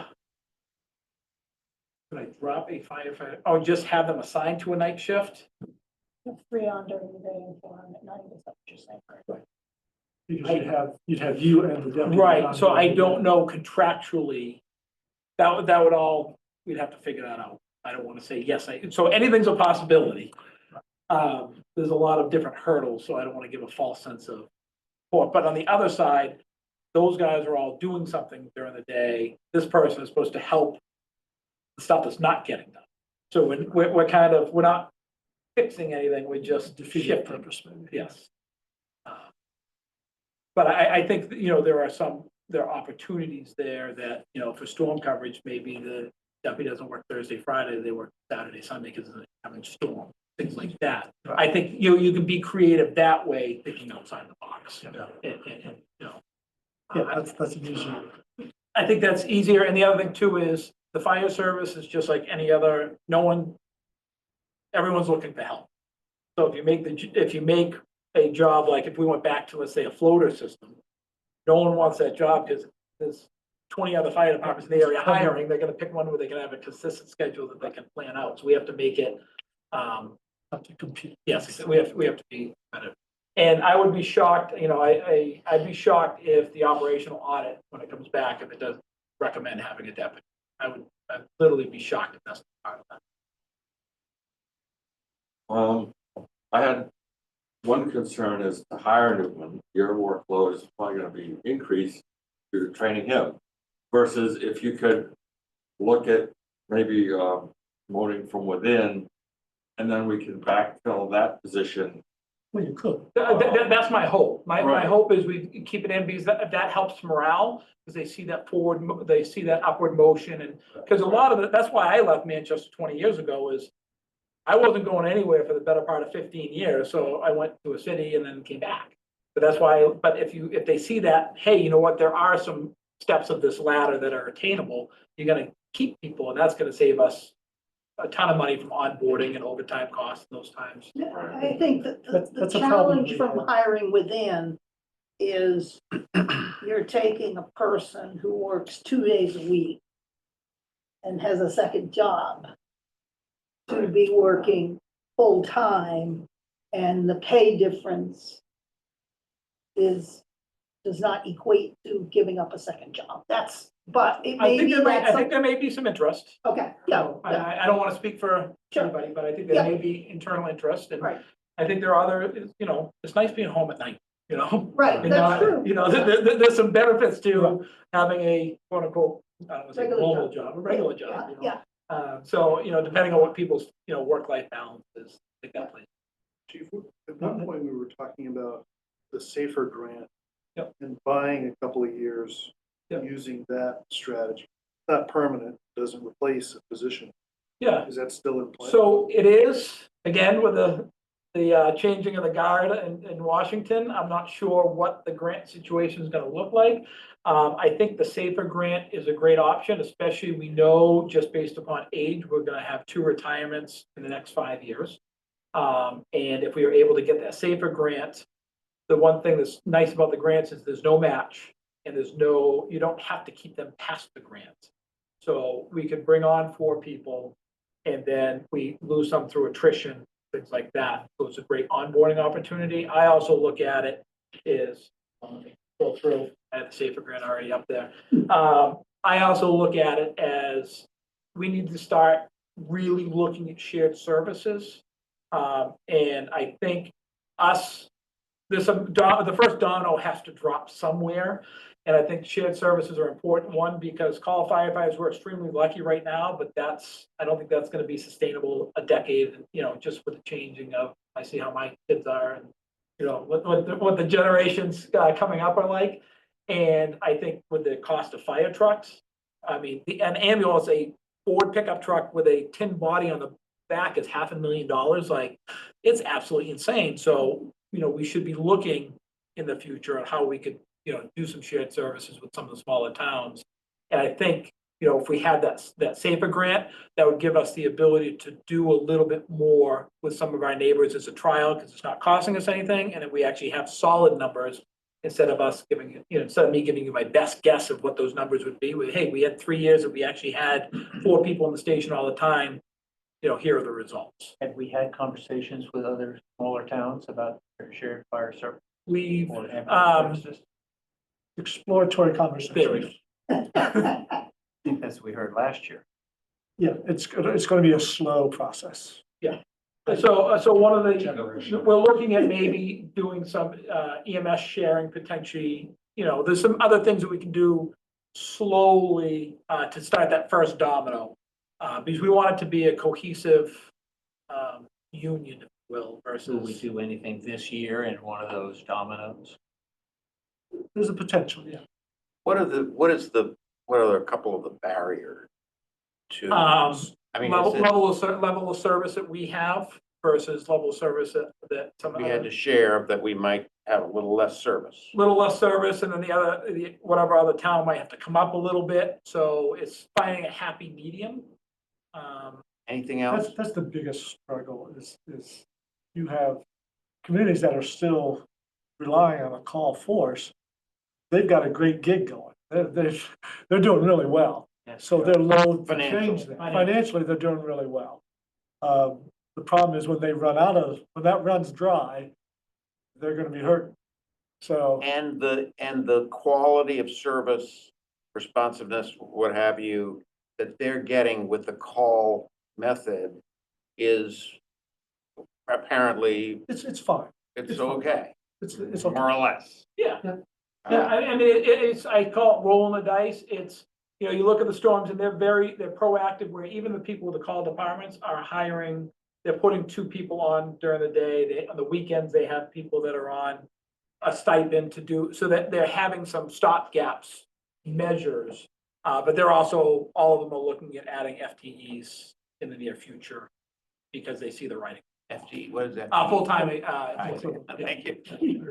So the addition of this deputy, would that come into play, say with the town in Essex in terms of administration or office?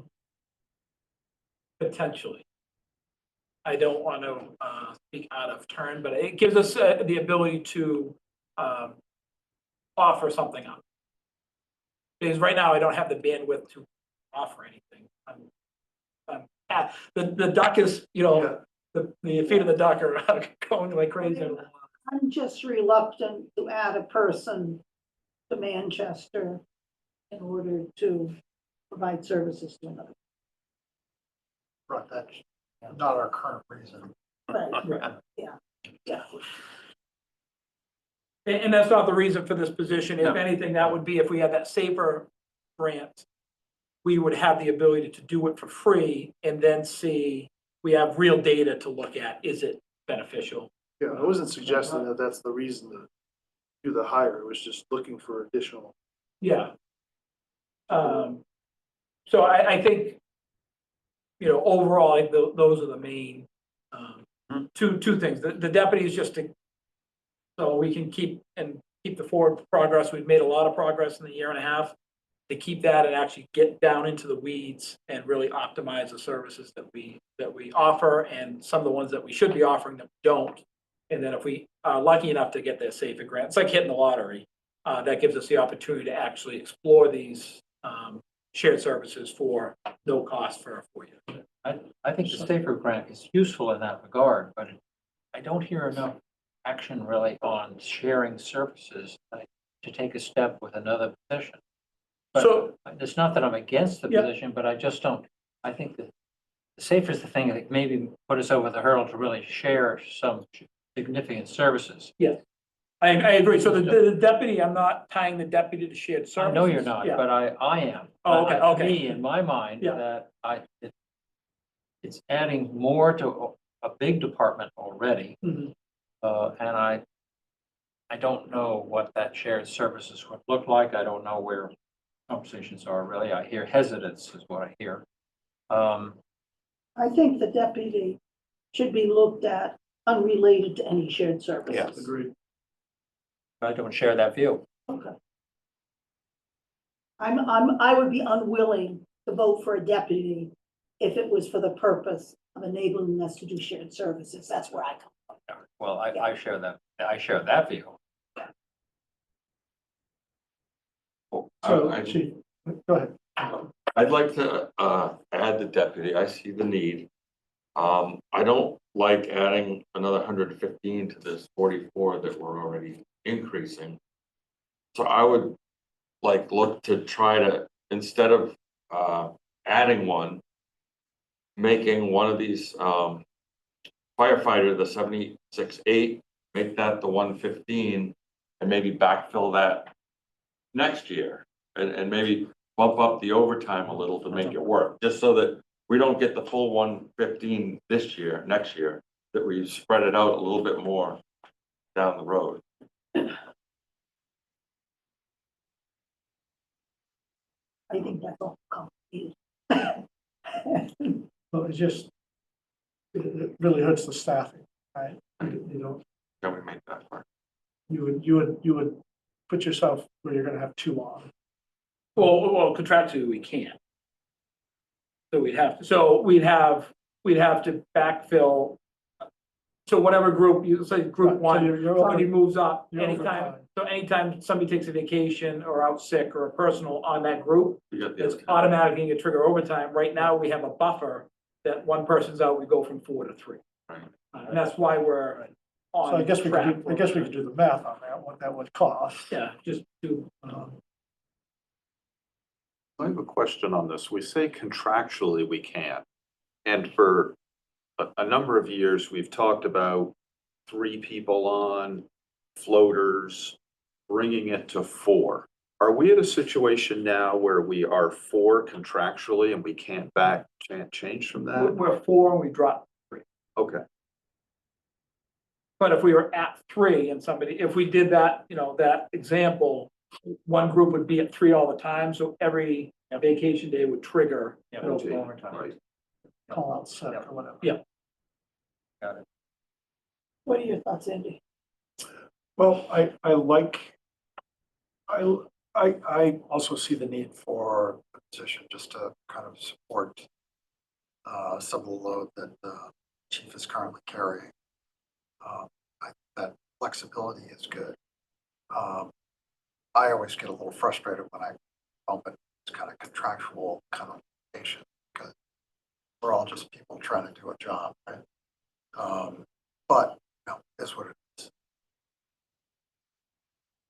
What are your thoughts, Gar?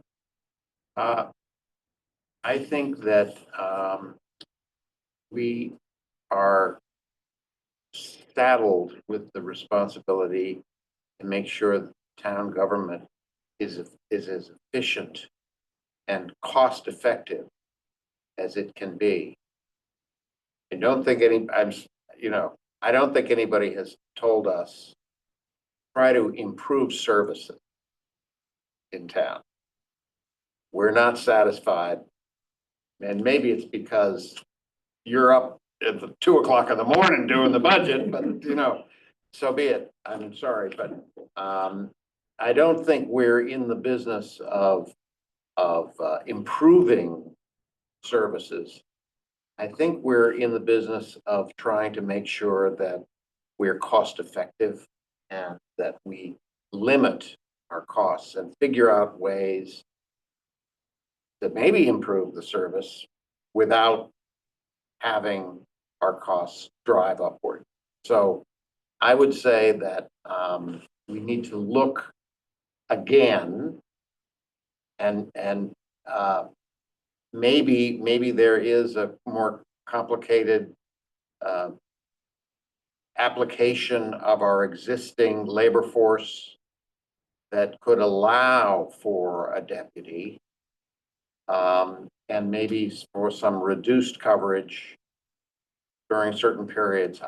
So I guess if it were simply, we're going to leave things as they are and add 115,000 to the costs, I would not be supportive of that idea. If there were a further permutation of what we're doing that would allow, maybe it's a portion of the 115 to assure continuity. And I'm the most dramatic statement I've heard is that our chief may be running out of steam a little bit. That grabs me more than, the juggling of hours. So that was a long answer for not much So if I context. can, so the 115 currently, if you look at, so we've had some step increases and new people coming in, so there is a little bit of I want to say fluff. There's about 35,000 in there. Subtract that out, so it'd be about 80-something thousand increase in the salary line item. If you have a deputy chief, do you still need a captain? So there is, yeah, the answer is yes. And the reason being is having this chain of command go down. There's a lot of things that the captain can deal with from a line firefighter standpoint. Stuff I don't even want to hear about. I don't want to, I say, you never want to go to the principal's office if your guidance counselor can take care of it. So there's a lot of things that Captain Carpenter deals with that I don't even see, hear, or frankly you want to shouldn't. know about. So yes, there's a real need for that. But what is the relation between the deputy and the captain? I don't. So the I'm a little lost in what Well, you're saying. So the captain, so every group, there's 4 working groups. Yep. One group has a captain and 3 firefighters. The other groups have a lieutenant, 3 firefighters. Okay, I got it. So those lieutenants, it gives if there's a firefighter has a problem, they go to their officer.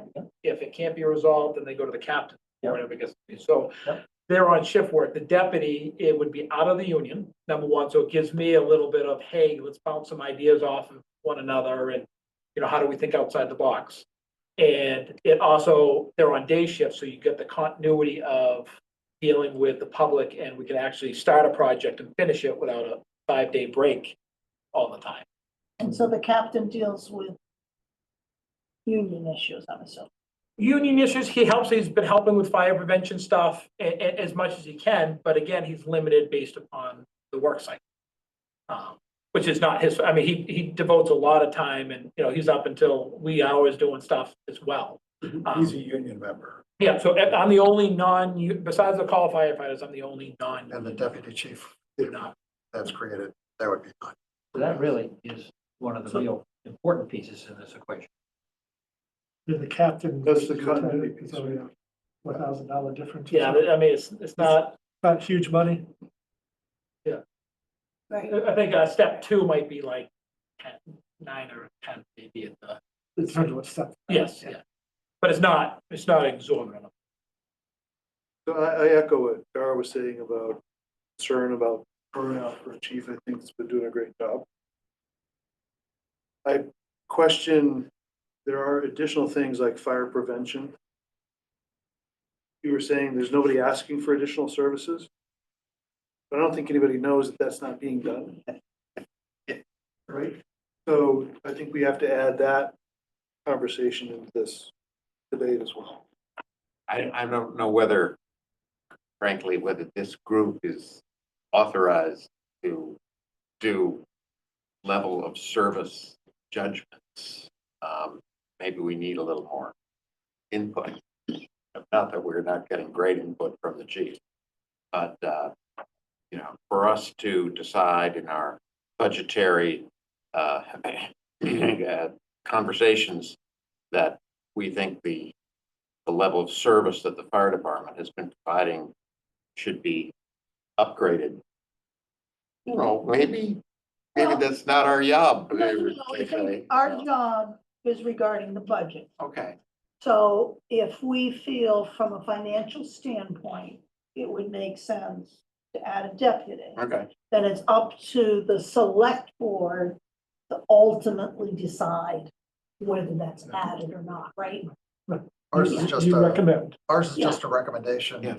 But it is, Yeah. but it is Thank you. specific to, understanding those levels of service and Yeah. kind of making then a financial judgment. Yeah, the bang for the buck. And I think there's another bit, we're looking at a wider range. I mean, it's not just the fire department. Thinking about, where are other priorities relative to Absolutely. tax capabilities and all the rest. So those conversations also deeply influence my view. We've added a couple of people to this department within the year. And I think we've been adding to the department quite a bit over the last few years in order to build the four team. So they all play in my judgment about where this fits. It's a hard judgment, but I don't think we're there yet. So I'm struggling with this one.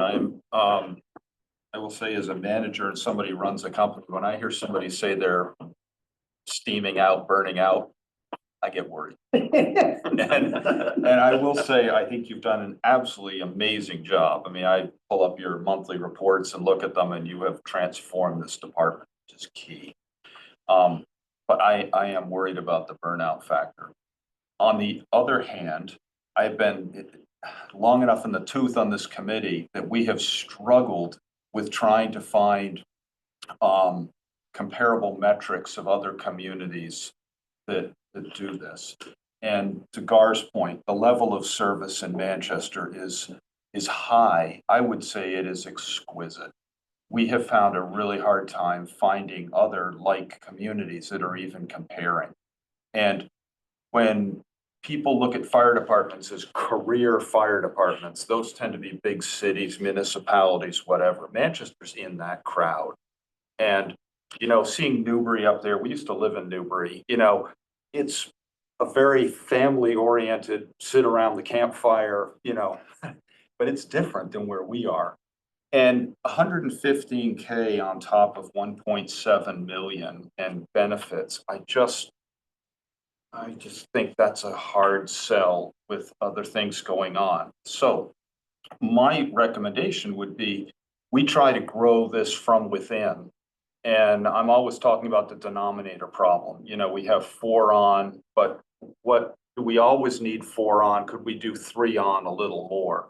And if we could figure out how to do this with somebody in-house and work around the edges, and maybe we have to eat a little more overtime, I think that would be a better financial solution going forward than trying to absorb a 115 to 125K nut with benefits on top of that. You know, that's why we get the big bucks to sit up here and deal with this. I mean, you know, we're looking at the whole town, and the numbers are, quite frankly, staggering when you look at this budget. So that's what we're, you know, through that lens. But I will finish by saying, I think you've done an absolutely amazing job. Your reports, your focus on the important things, consistency of capital recommendations we have not had that in a long time. We appreciate that. So I'd like to ask one more question. Do you think the people that are in your department like their jobs or not so much? I think we've had a vast improvement of job satisfaction as of.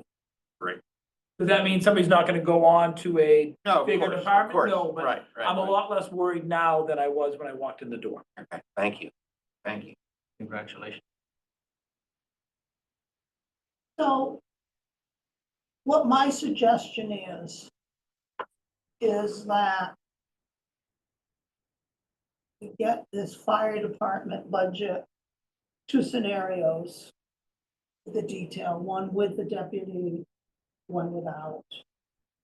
And also understand what the impact will be on the tax rate with and without the deputy. And have the fire chief look at the budget to see if there's any other place that we could save money if we brought on a deputy. And I'd like to add to that, please. I'd like to hear a little bit more about Maury's comment a moment ago. That being grow it from in the department. This is, I think, is picking up from something from across the room, but is there something creative we can do here, which is not 115 plus 30% benefits or whatever it is, that can help us in transition? I think Maury's added an important piece to the equation here and how to think about this.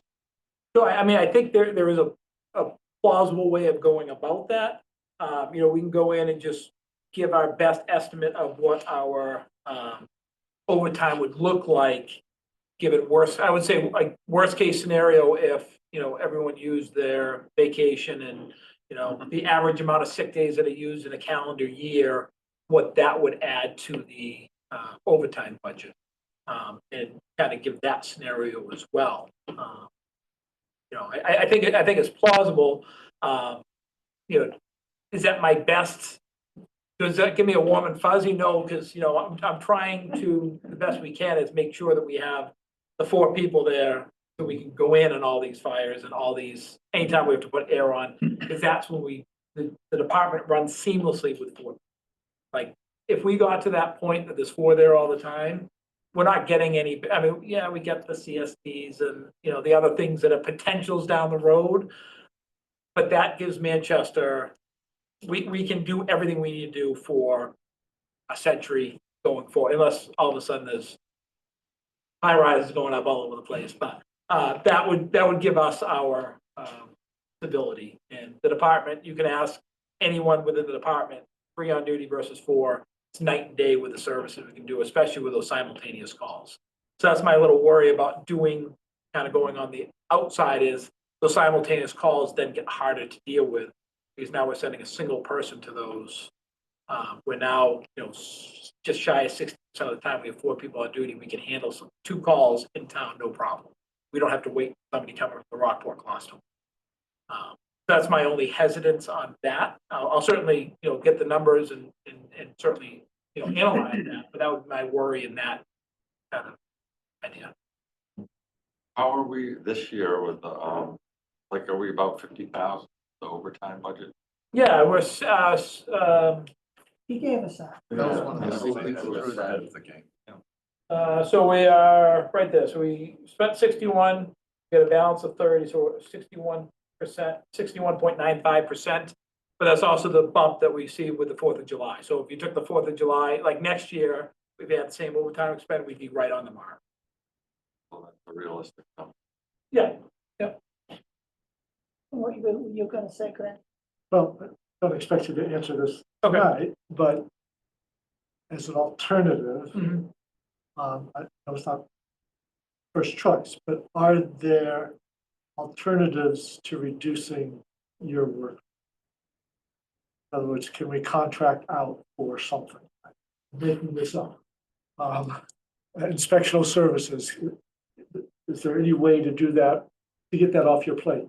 I've never heard of it being done. It doesn't mean it can't. I would have to, Yeah, I don't know either. I'm spitballing a little bit here. Creative thought. yeah, it is.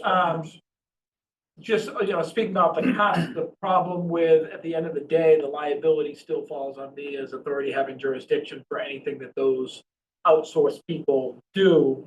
So I still have to monitor their activities because I'm still on the hook for their decision. So that would be my only, Yeah, it might take away the having to go out to do the inspection, but I still have to make sure they're doing their job correctly.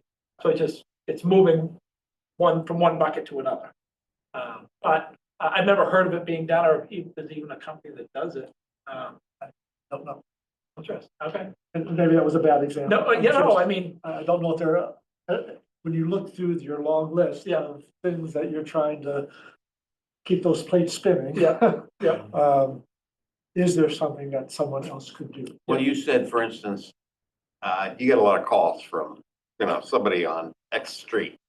Hey, chief, I want to talk to you about, maybe there's somebody in town hall who can kind of be the first stop for those calls. My Christmas card list is gonna get shorter and shorter. I do that. But, if, I mean, we have I'm thinking about a person, I'm not gonna mention a name, but we have some very capable communicators in town hall. Yep. And, maybe there's a liaison or I don't know what you call it or something that could take, a couple of hours out of your week. I mean, that would help at least. Yeah, I mean, In any event. I guess some of those, that would help on some of them. Other ones are more, you have somebody with that subject matter Yeah. expertise to answer that Professional question. expertise, right, Um, right, that wouldn't work. So some of them, you might be able to do some, but Yeah. it's still a large variety that you're dealing with the fire marshal's office, this. So sort of on that same vein,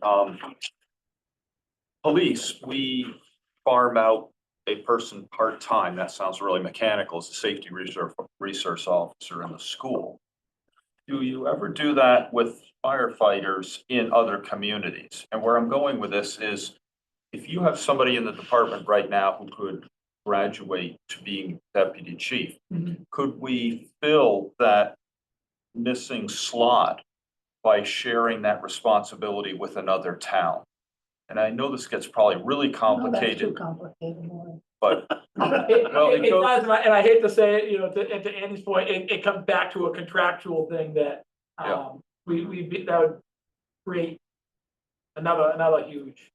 Yeah, but it moves us towards the ballgame of this sharing that I think is so very important. And you've emphasized also, get that momentum towards So getting over those hurdles. there are a few things that I'm working on that aren't, you know, good for public release as of yet. I But understand. there are some I small don't little think- snowballs. I that don't we're- think we should be continuing conversations in this line, in this meeting, at this point in time.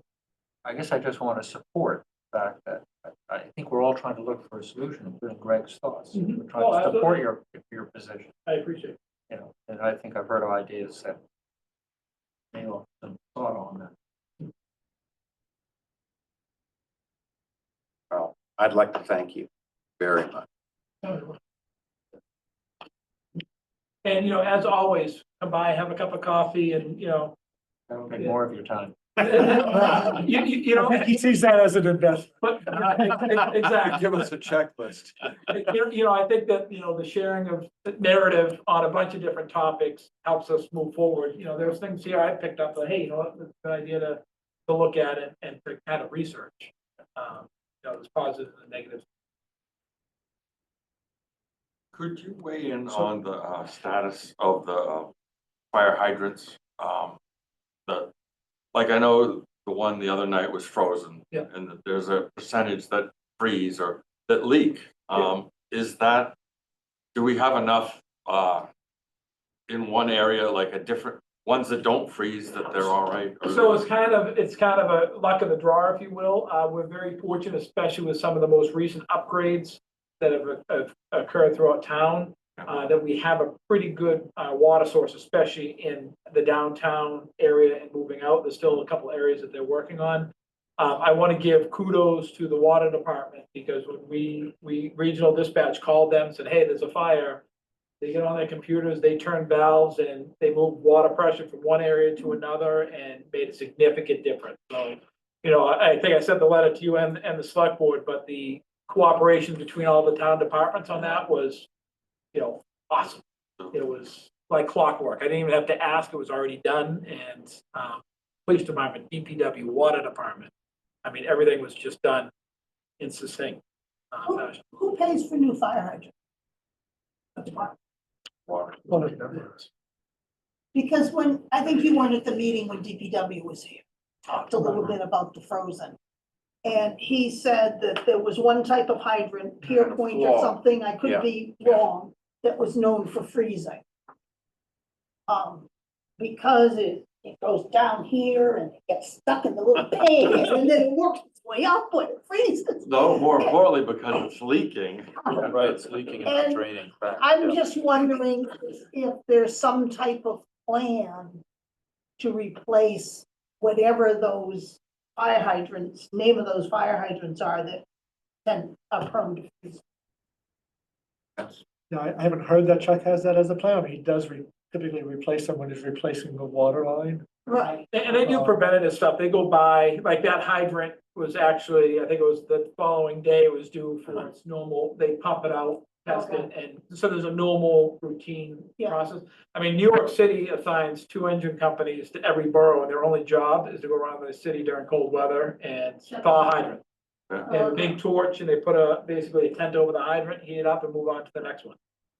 So I'll take 6 extra guys if you want. They just melt them out. Flush our hydrants, which is, a lot of towns don't do that, but you know, our flushing is pretty good thing. Aren't fire hydrants the job of the deputy?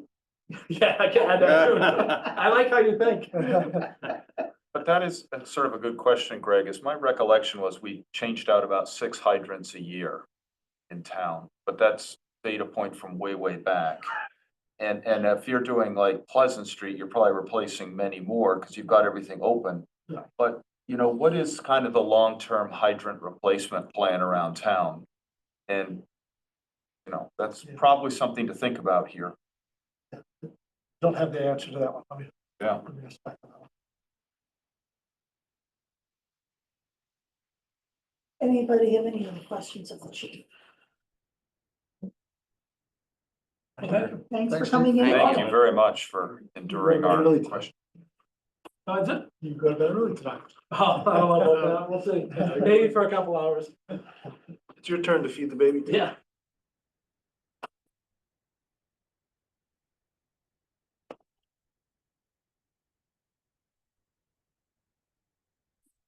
Around this.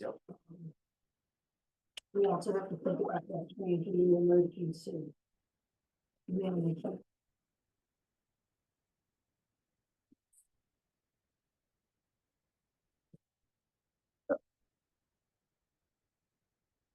Have a good night. Thank you.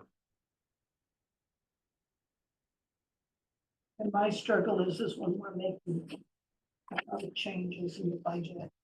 I'm losing sight of the Yeah, we'll make sure you get it. bigger picture. Yep. Picture. Yep. Impact on the tax rate. Is the number in the budget, the number we should be thinking about? I know you've got some corrections to make, or is that a different, What number are you talking about? the salary budget for fire? No, I believe that's correct. 1.713. 1.713, I think is correct. Right, except for whatever happens happens on on the the debt. Now, he did mention that there may be some additional cushion there because of some new hires versus old. It could be adjusted out. We'll double It check should those have been numbers. 35. Yeah, he indicated that 35. I haven't heard that before, so You're not sure where it comes from. we can rerun those numbers to see. Okay, yeah. That would be helpful. Is the So link it's- running? If they're go, No, Yeah, Andrew, do you have an update on ClearGov? We haven't talked about that. because that's where it's being updated, right? Well, yeah. Yes, unfortunately, it's taken way longer than expected because it started off as a upgrade or like an enhancement to like a total migration. So I actually had a meeting with them today and like we're getting very close. I set up meetings for the next 2 Wednesdays just so we can finish this up soon, so you get access to it shortly. does that have any relationship to the fact that the permit software's been down for close to a week? No, so the permit software is OpenGov and our budget software is ClearGov. Okay. Different companies, yeah. That's been down for 2 weeks. It's been down since the middle of last week. The only reason I know, Greg, is because I have construction going on next to me. And the last time I checked, the building permit had not yet been issued. You've been saying that for years. I know. This is the other side. The personal side. I'm assuming they got permission to do the foundation, but I'm just kind of waiting to see when I make a call. As a concerned citizen. As a concerned citizen to ask for a check on the project. Has been approved. Or could be approved and it's not in the zone. I don't. Okay.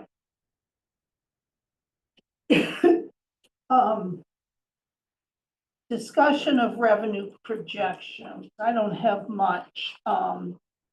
Andrea did give me all the historical revenue things and she had done a 5-year average. I did a 2-year average and I did a percentage. And it looks to me like rather than using 95%, we might want to use a higher percent. There's very little change in it. So I need to look at that a little more. I think the other thing that I did receive a copy of the investments, which I forgot to send to I you. was just gonna ask that. Yes. And where we've As a- gotten to on that, on Tom's effort there, that. That's where it's Oh, at. okay, you have something. Jennifer just sent me the value of the assets, as of 12/31. But I had a brief conversation with Andrea and Jennifer, and I'm still a little bit confused. So there's a large portion of the town assets in money market fund, which are our general operating revenues, and the earnings on those vary greatly from year to year based on how much cash we keep on hand. And she was indicating that recently our cash has been on the low side because of large projects that have come through needing to be paid. But I remember a conversation last year on the fringes of my memory, that, and I'm hoping, Andrew, you might be able to help me on this, explain it to people. That line item for investment earning, does that include a strange number from the reserve account assets that we don't really have to spend? You're talking about the general fund investment income and the local estimated receipts, correct? Yeah, I'm talking about the investment income line in the, in the local receipts section. What is included in that? That is just interest income. So it really should say interest income, not investment income. Because it does not include anything from the stabilization fund or anything like that. Okay, But the investment income different from year to year strikes me if it's money market. Change is too big. well, what Jennifer, the treasurer, said is we have significant discrepancies from year to year in the amount of cash we might have in a given account. So it's at the any corpus point in of the time. account that's earning the interest change, not the interest. Correct, that's what I believe, Right. yeah. Right. Okay, And then because I'm apparently, recalling when Mike and I were talking about this in the last year before, I recall seeing a pie chart that included something other than just strictly money market. and that's the stabilization, but she's Right. saying that's not in that line we're Got it. looking at. Okay. Which So is it's what the- I thought It's it the was. pool that's earning the asset, I mean, the interest that's changing, causing that difference, not the interest rate itself. Is that right, Andrea? I believe the interest rate has changed slightly, but we do have 4 different bank accounts that handle our money markets. So technically we have 4 banks, 4 accounts with money markets that have slightly different rates. Like I was just looking at this fiscal year so far. We have about 10 million and we've gotten 200,000. So if that, like 2% on average. So I have to look into like what exactly the interest rates have been, which I'll have to work with Jen on. Okay. Is there a way you can look at a history of the average accounts we carry or something? Is there any way to tell why it might be such a discrepancy from year to year? Yes, I've actually just started compiling what the bank balances were for the past. I've done like the last 2 years or so, and I Okay. just need to match it up with the interest rates just to see why it's up and down. Okay, great. And the other question that came up, I'm recalling as well, was the use of the Massachusetts Municipal Depository Trust, which I also recall we weren't utilizing. It was something other, these separate bank accounts that we Yeah, utilized. but that's for the stabilization account. That's not in this investment income line. Okay, so in the investment income line, that we're not using that MMDT, No, we are not. No, but that is something that's available to us. It is. Is there a greater rate earned on that trust? No, we've actually been doing a little bit better than that. And also with MMDT, it's harder to get our cash out of that than it is for some of the local banks that we have. So, and we also have, it covered with insurance, like DIF, SIF, things like that, where Mass Municipal, I don't believe, I have to look at that, has it covered. Thank you, Andrea. Thank you, Andrew. So what's the next step on this conversation? Andrea's working on looking at the historical balances, and she's gonna work with Jen to get the updated interest rate. To re-verify. Yep. That line. Yep. That's included in the revenues.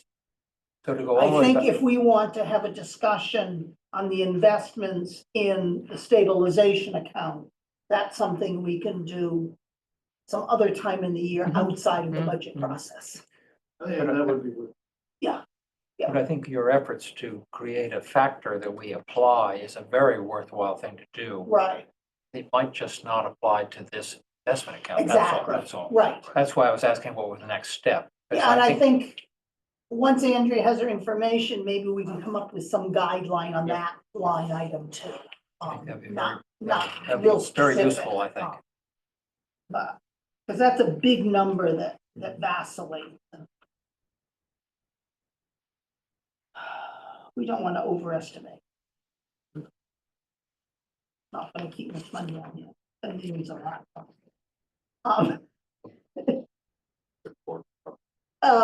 Do you have any updates for us, Greg? Health insurance is not looking good. Okay, At the conference last week, they announced the range. We will get our number in another week or so. Hopefully by the end of next week. I don't think I'll have it for next meeting, but probably the one after that. We had plugged in a 10% increase. I'm expecting it to be closer to 15%. okay, The range is 10 to 15, with the average being 15. 10 to 20, with the average being 15. We should be a little below average.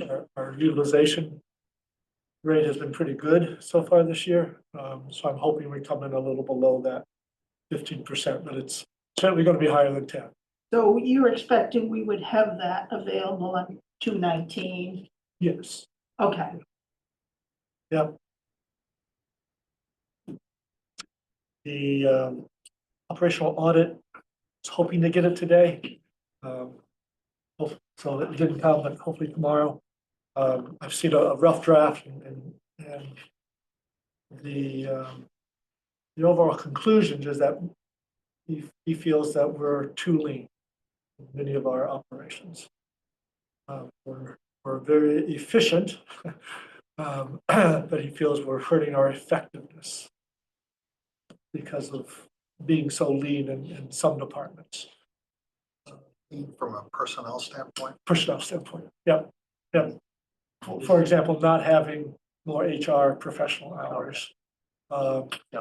Having, just having basically one principal person in so many departments. Accounting, treasurer, collector, assessors, there's no bench. In town hall in particular. He is expressing a fair amount of concern about not having a bench. That if something were to happen to Andrea, for example, we would be in a bad spot. We would be pressed very hard to find someone quickly. It would be very difficult.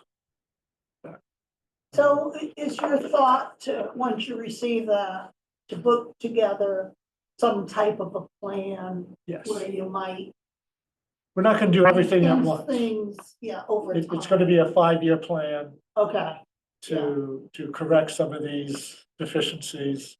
And we need to talk about what we think are the highest priorities. right, And yes, the chief is correct. He will say that having a deputy is one of those areas. But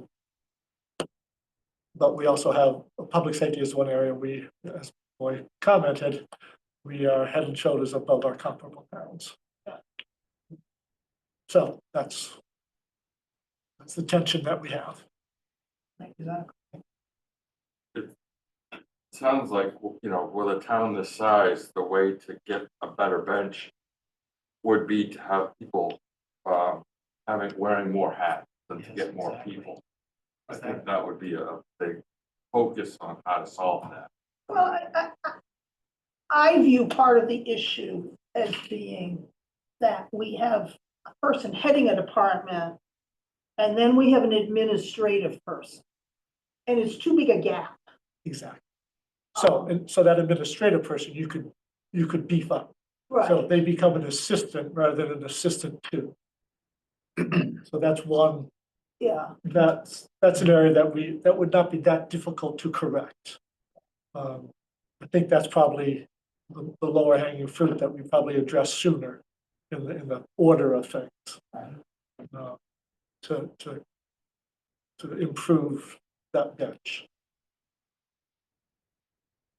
It's just, we're at that awkward size, right? right, yeah. We're small, so it's hard to justify, but we have all the challenges that a town of double our size has.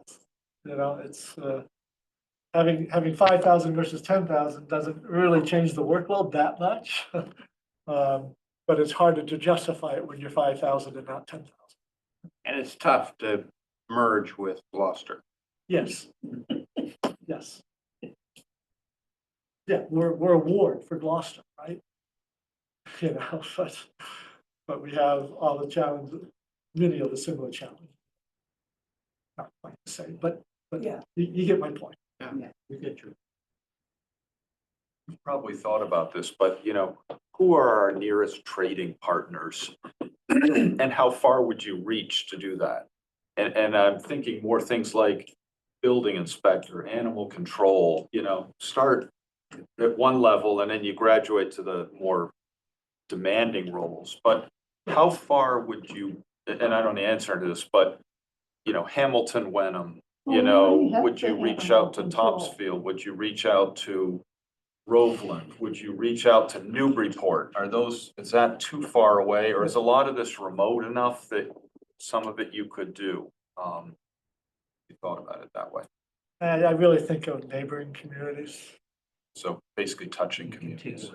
I mean, you know, maybe in Ipswich, but probably wouldn't go any further than that. In terms of sharing personnel, I just think you have to be careful how much personalization, Absolutely. you know. Sure. It's you lose control. I mean, animal control has worked. Right. Fine, my understanding. I animal grab control that is as an working pretty example. well. Pretty responsive, I guess. Veteran service is certainly working fine. That's a pretty Yeah, minimal lift in town. We have the conservation agent that we're sharing with Hamilton. Jury is, we'll see, hopefully this new person will be able to do it. It's a stretch. For Building inspection. somebody like, Building inspector, we have part-time, you know, he's full-time in Rockport. for a technical role, such as Andrea's that was mentioned, you know, is there an option where instead of, you know, hiring a second, you know, kind of assistant person, that you would actually have a consultant that familiar enough with your books on a quarterly basis so that if something happened, they sort of spell us? I mean, there are those services, you pay a premium for it. We could do that comparison. There are a few firms out there that provide that sort of interim work but they don't give it away. No, I'm sure. I I'm think sure. the challenge too is the difference in the rule for municipal employee or private industry, just kind of makes it a bigger goal. Yeah. Private industry is much easier because everyone's private employee. No, I got you, but I'm. But there are firms that thinking- specialize in municipal. Yeah, exactly, consultants that are familiar with public, but, To But further I that, think we need people in town hall with more expertise. So if the head of the department's not available, you have somebody who can help you. Yeah, we struggle. Yeah, You know, even if, you know, someone has a family emergency and they're out for 2-3 weeks, we Stacy. really struggle when that happens. you know, like, Jennifer couldn't take vacation one summer because she was alone in the office. Oh. And, you know, there was nobody who could fill in. Yeah. You know, and that's too bad. Right. And that was quite a period of time, as I recall, that she was by herself. It wasn't just a week or two. It was a few months. Yeah, yeah. So it is a struggle. So, stay tuned. We'll hopefully get you that draft Okay. report by the end of the week, if not the first of the week, and that'll be, The direction of this report, the report doesn't sound surprising. That is, your comment about the direction of what the report's likely to say doesn't sound surprising, at least to me. well, okay. Yeah, You know, yeah. I think, well, okay, I'm actually happy to hear that, because I was fearful that people were really hoping for some recommendation for dollar savings, and it's going in the other direction. It's going in the other direction. So, I have a question.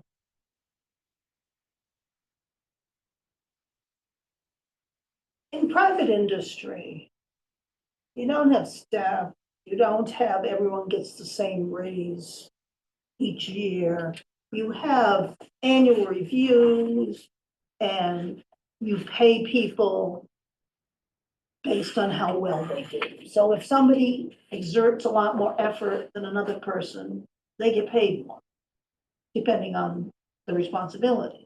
Yeah. Is there any opportunity for that? Anything towards that type of system in town government? there is. Okay. There are certainly models out there that have merit-based pay. It's more challenging with union employees, Mhm. but certainly your department heads, you can do that. Okay. And we explored it 6 or 7 years ago Yeah, pretty seriously, and it didn't move forward, but it could have. okay. So the short answer is yes.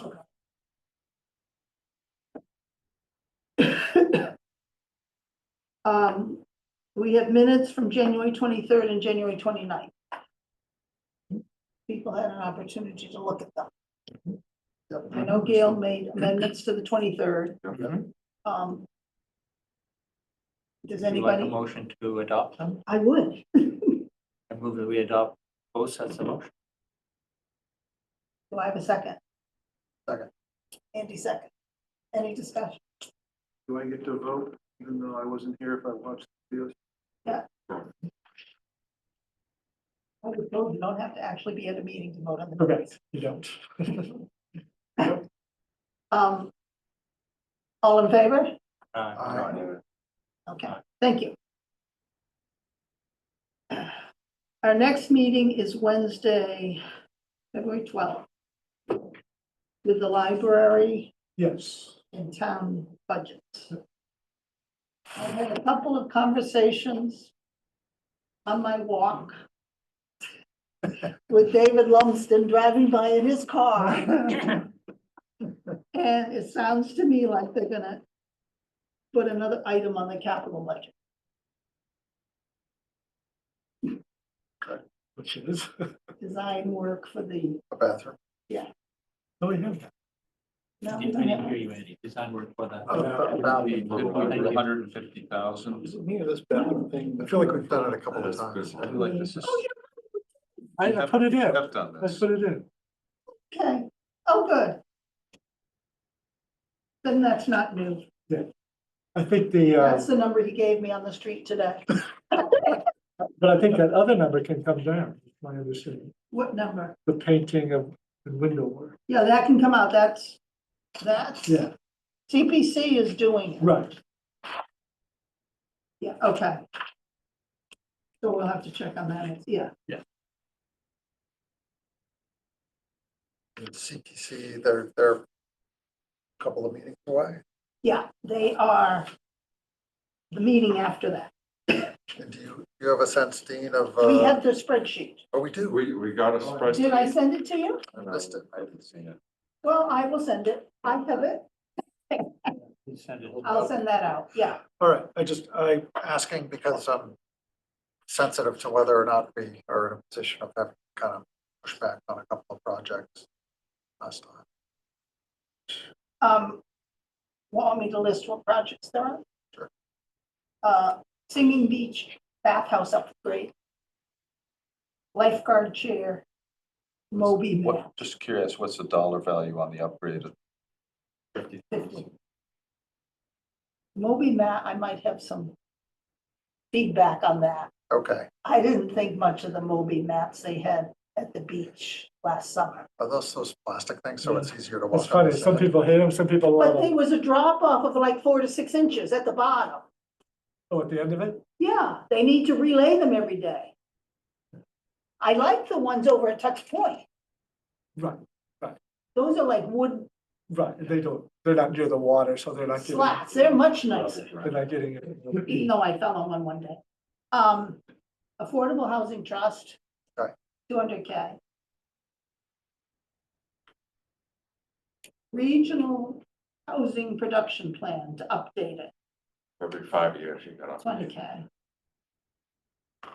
Historic street lamps was not approved by the CPC. It wasn't eligible. Right. Cemetery continued restoration, like we've been doing every year.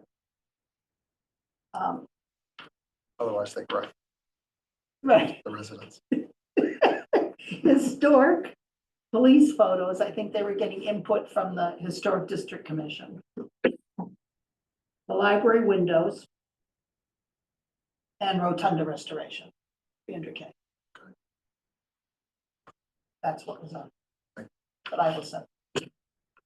And they've contributed to open space through the fall town meeting, Right. so we check that box. Well, open space and recreation are the same. That's right. So That's the right. 3 things we have in there are for recreation. For some reason, that wasn't handled in FY 26 in this budget. That was like, FY 25. yeah, 25, it was okay. modified, so it's really not, Yeah, No, okay. but the balance was adjusted. I have complained to the Affordable Housing Trust, just so everybody knows, that they now have $1.4 million in the bank, Mhm. and they have created 0 affordable housing in their history. I don't in any way impugn their good intention, but we have not seen production from them. And it's unfortunate, they have all sorts of barriers and problems with what they're doing. I appreciate that, but are we going to continue to raise the $1.4 million, the $2 million, $3 million, $4 million and have no affordable housing created in town? I know they're trying. Yeah, I I'm think, not saying they're nasty or bad I people or think anything. there's but- challenges and Yeah, I you think bet. the biggest challenge is in order to have something be financially feasible to the nonprofit developer. They need basically about 40 million. And they need the Affordable Housing Trust basically kick in the cost of the acquisition property. And at $1.4 million, There, and That's- I actually say 40 units is a great idea. There's no place to put 40 units. that's the problem. Okay, that's the so problem. we're funding a non-operative program here. I don't mind giving them another 200,000. It's fine. you know, they're not wasting it but they're sure not using it. And there's gotta be 3 or 4 affordable families with 2-year, you know, couple of kids that would benefit from moving to Manchester and going to the Manchester schools. And they're not getting it done. Well, So, and I I'm think sorry. one of the things that's going to be looked at is the feasibility of perhaps the trust maybe helping to pay for legal services or something. Well, they've done a little, If people yeah, want yeah. to restrict existing building, existing units.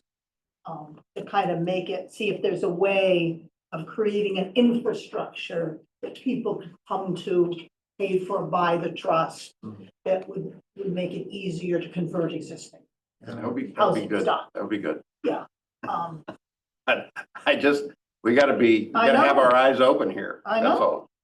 it's, and I agree with you. One question that ponies onto that is, have we had any progress with North Shore CDC? Hey, okay, I think Ann signed the paperwork today.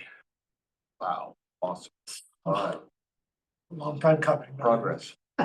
There is progress. 29 units. The Affordable Housing Trust There's did some get production. involved in that, Lori, I know. including Peggy, Don't try to take credit. who works for Action Aid Very, very and good. had a relationship with the new Glad to see that. Yeah. That was good. That's great news. Been hanging on for a while. Progress. The only other thing I have is that, I think Pam, The number crunching The- team. yeah, number crunching team. I've been in touch with Ann Harrison because they wanted 2 people from town, either 2 from FinCom Oh, or, 1 from Select Board and 1 from FinCom. And Ann wants to be on it. And I would like to be on it unless somebody else on FinCom wants to do it. Back, well, Okay, okay, I'm happy to play some role too. okay, yeah, okay. So I'll give Pam those. She's itching to, I don't know what it's gonna involve, I sort of figured. but I'm sure it's stuff I can farm out. But it'll, probably consists of, half a dozen meetings Yeah, in the next few months. dealing with 2 members of the Essex FinCom, very cool. right? So on the school, did anyone know how the hearing went? Oh, I yesterday? went. I missed it, I attended it. yeah. The public comment was predominantly supporting a budget increase of 9%.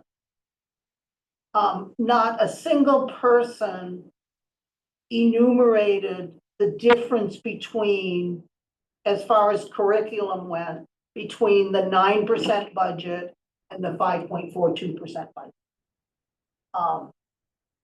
So I thought that was, Looks like the 5.4, we can plug it in. And no, I think it's gonna go up well, because of the insurance, because of the health insurance. but we can deal with that with. Their initial quote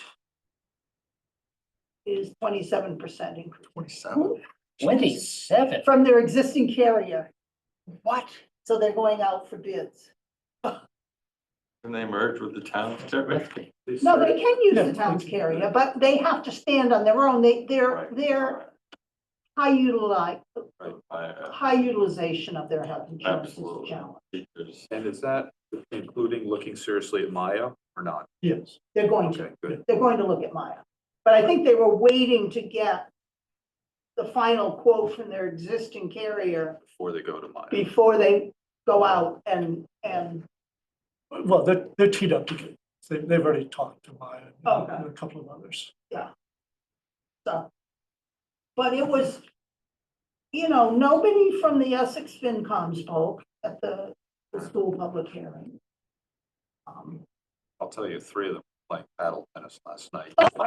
Screaming at me in the woods. So it was a 1-on-3. Yeah, so, I don't know, I gotta do some, I'm gonna sit down and look at the budget we got in December versus the budget we got in January and just kind of exactly enumerate the differences. I think one was the loss of the principal at the middle school, Yes. but they've added 2 deans in the last 2 years. So it's, you know, but, and of course, using 500,000 from reserves, but Pam said they're adding 200 to it after last fiscal, so They're it's, using 300. it's like we've been doing where we've been spending reserves, but then we add more. Mhm. So, I don't know, I'm gonna look at that and see. Anybody, anything else? Return? To adjourn. Andy moves to adjourn, you Second. second it, Peter, all in favor? Aye. Aye. Thank you. Andy, you do me a favor.